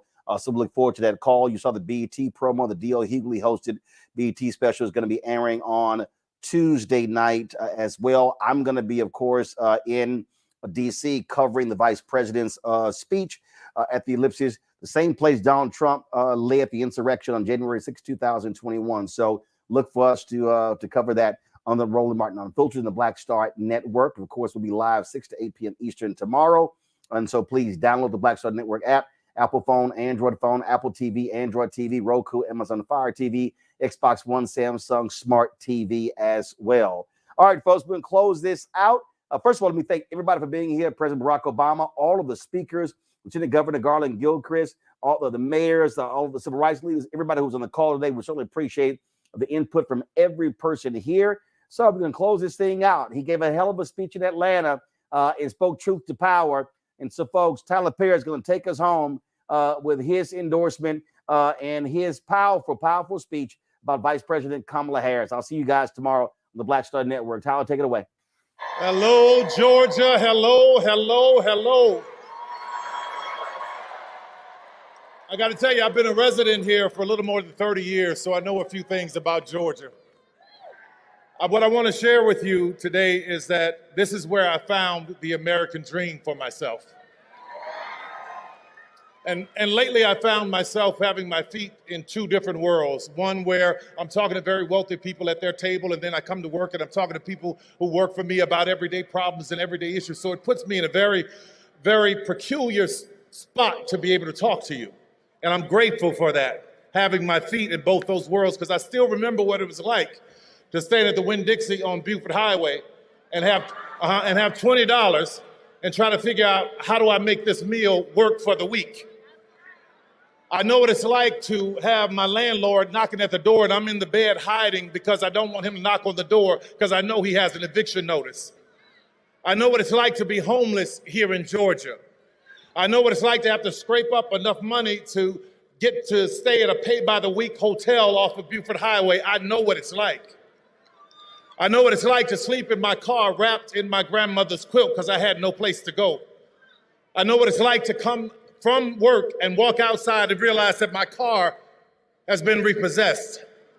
So make no mistake, I know and I remember how hard it is, and I remember the struggle, and I also know, hear me, how expensive it is to be poor.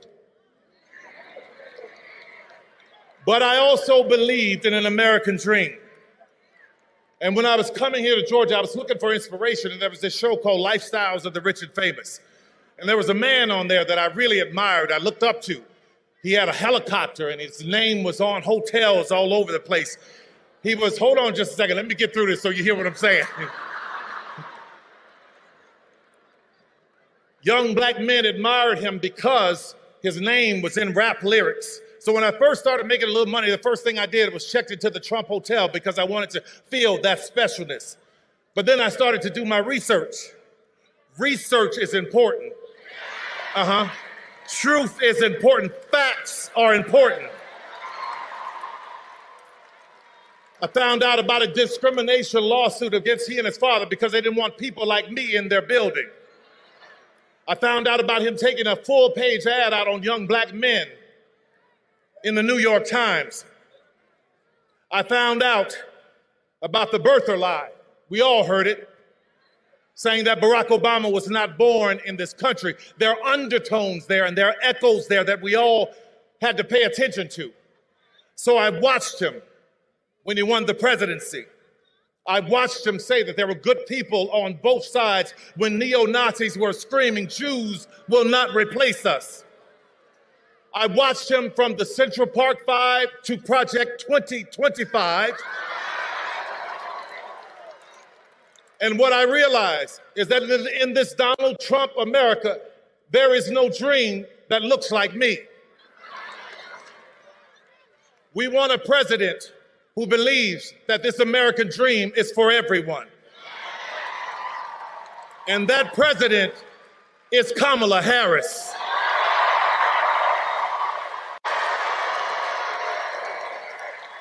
We want a president that understands, like I did in Georgia. When I came here, I didn't have anything, but I had a dream. So I worked, and against all odds, I worked my way to where I am now. It was here in Georgia. See, in Georgia, you know what we do? We don't sit around and complaining. We go to work. It was here where I became a studio owner. My first studio was on Cross Street.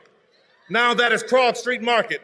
And then I bought another studio, which was on Greenbrier, right near Greenbrier Mall on Continental Colony Parkway. And it was there that Barack Obama came in 2012 to do a fundraiser. And he was getting ready to leave, and he said, "Come ride with me. We're going to my house for a fundraiser." And I'm like, "Wait, you want me to ride with you and the Beast?" So I get in the car, and traffic is stopped, and we're riding, and he's talking to me. And for those of you who are old enough to remember Charlie Brown, all I heard was wah, wah, wah, wah, wah, wah. I finally said, "I'm sorry, Mr. President, but I haven't heard a word you've said because I'm in awe of this country. What a great country that you could become president of the United States."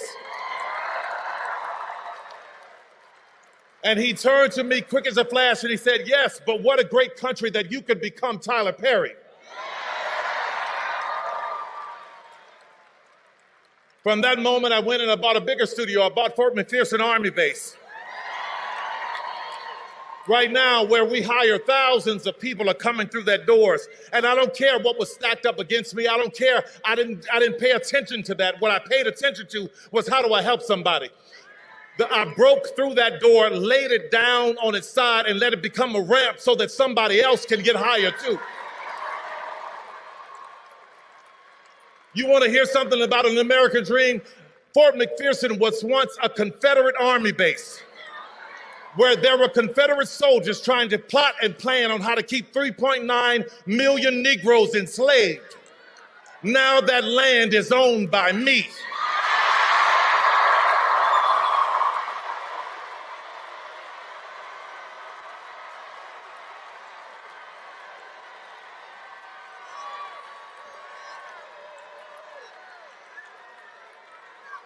Let's talk about an American dream.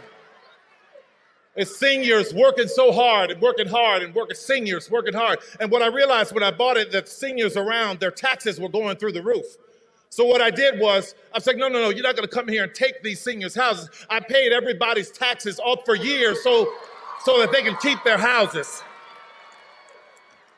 When an 85-year-old woman in Coweta County lost her house to a fire and wanted a place for all her grandkids, I rebuilt that house for her. Most recently, I saw in the AJC a story where there was a woman who hired this contractor and he gutted her house and left her there with nothing. She was living in a house with no plumbing and no walls for years. I rebuilt that house for her. Why am I telling you this? I'm not telling you this to be bragging. What I'm telling you about it is, what I want you to understand is I have compassion for our seniors. So when a candidate says that we have lowered the cost of insulin to $35 for seniors, that candidate has my vote. I put many kids through college, and recently there was a woman who was murdered by her husband, and she had 3 kids that were of college age. I put all those kids through college. So when I hear a candidate say, we are going to do what we can to reduce student loan debt, that is a candidate that I can stand with. I stand with a candidate who has an American dream for everyone. She stands with us. And she has an American dream for our children. And let me tell you something about the children. I don't know if you remember, but her DNC speech was great, right? But there's a moment that you may have missed. When the cameras were rolling and she was walking around and the balloons are falling and confetti's falling, I'm watching her smile and wave. Her family comes out, but there are 2 little girls on the stage. And I see her constantly making sure they're okay, not getting too close to the edge. That's what you want. See, the little things will tell you about the heart of a person.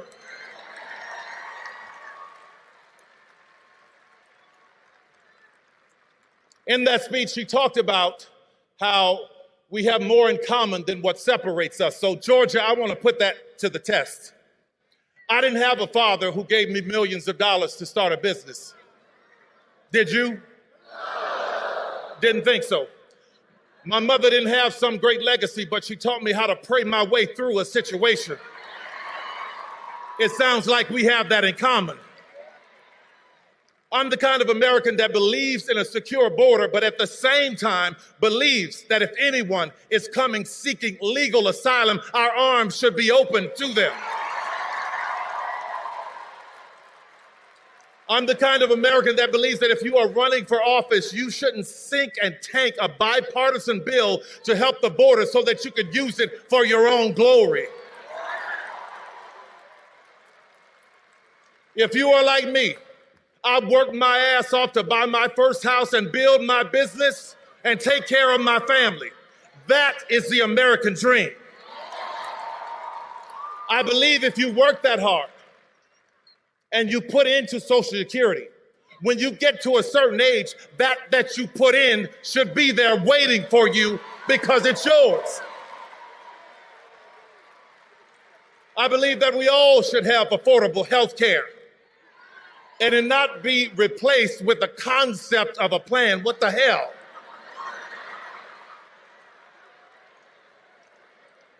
I'm the kind of American that believes that no matter what your party, we ought to be able to sit down and have civil conversation so that we can work toward a solution, the same as I do with our governor, Brian Kemp. I'm the kind of man that believes that the government nor a man should be telling a woman what she can and cannot do with her body.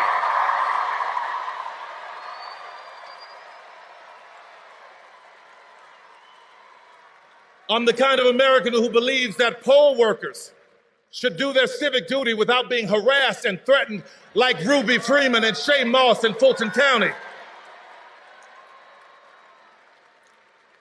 And I am not the kind of American that glories in, enjoys, laughs at, or celebrates an 80-year-old man being hit with a hammer because his wife is in politics and you don't agree with her. And two things can be true at once. I am not the kind of man that glory in, celebrates, enjoy, or laughs at a 78-year-old former president almost meeting his death at an assassin's bullet in Butler's, Pennsylvania. It's not right. It's about decency, America, and I think you agree with me. But I am the kind of American that believes if you lose an election, that you honor the constitutional, peaceful transfer of power. And judging by your reaction, I believe Kamala is right. We have more in common than what separates us. As I'm closing here, I just want to talk about that quilt that I used to wrap up in my grandmother's car, that quilt that my grandmother gave me. That quilt was a tapestry of beautiful pieces, but I completely ignored it. I didn't think it was worth anything because she had made it from all of these stitches and gave it to me as a gift. And I was walking past this antique store years later and I saw one in the window and I go, wow, that's a beautiful quilt. It reminds me of my grandmother. So I walk in, I talk to the lady. She started explaining to me that each patch in that quilt was worth this and meant this because of the woman who made it. So when I think about America, I think about my grandmother's quilt. We are all shapes, sizes, and colors, but we are one.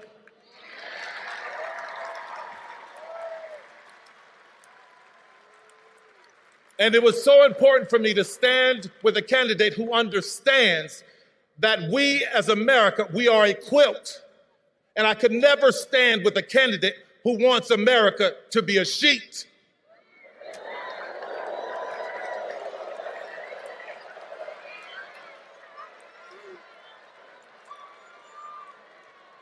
So today, I voted for Kamala Harris.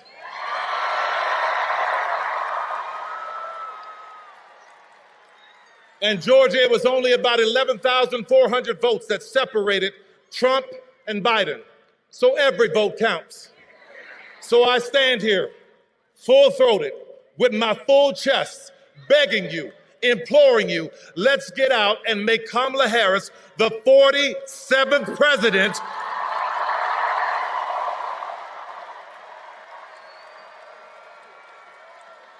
of the United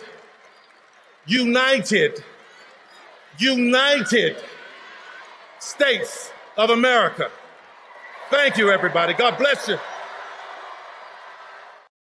In this town, we've seen our share of hard times, heard our share of big promises. Up to 13,000 jobs. But empty promises don't build cities. Plans never materialize. We do, with grit, sweat, and cold beer. So when he talks, Former President Trump called Milwaukee a horrible city. we know talk is all he's got. And this is what we've got.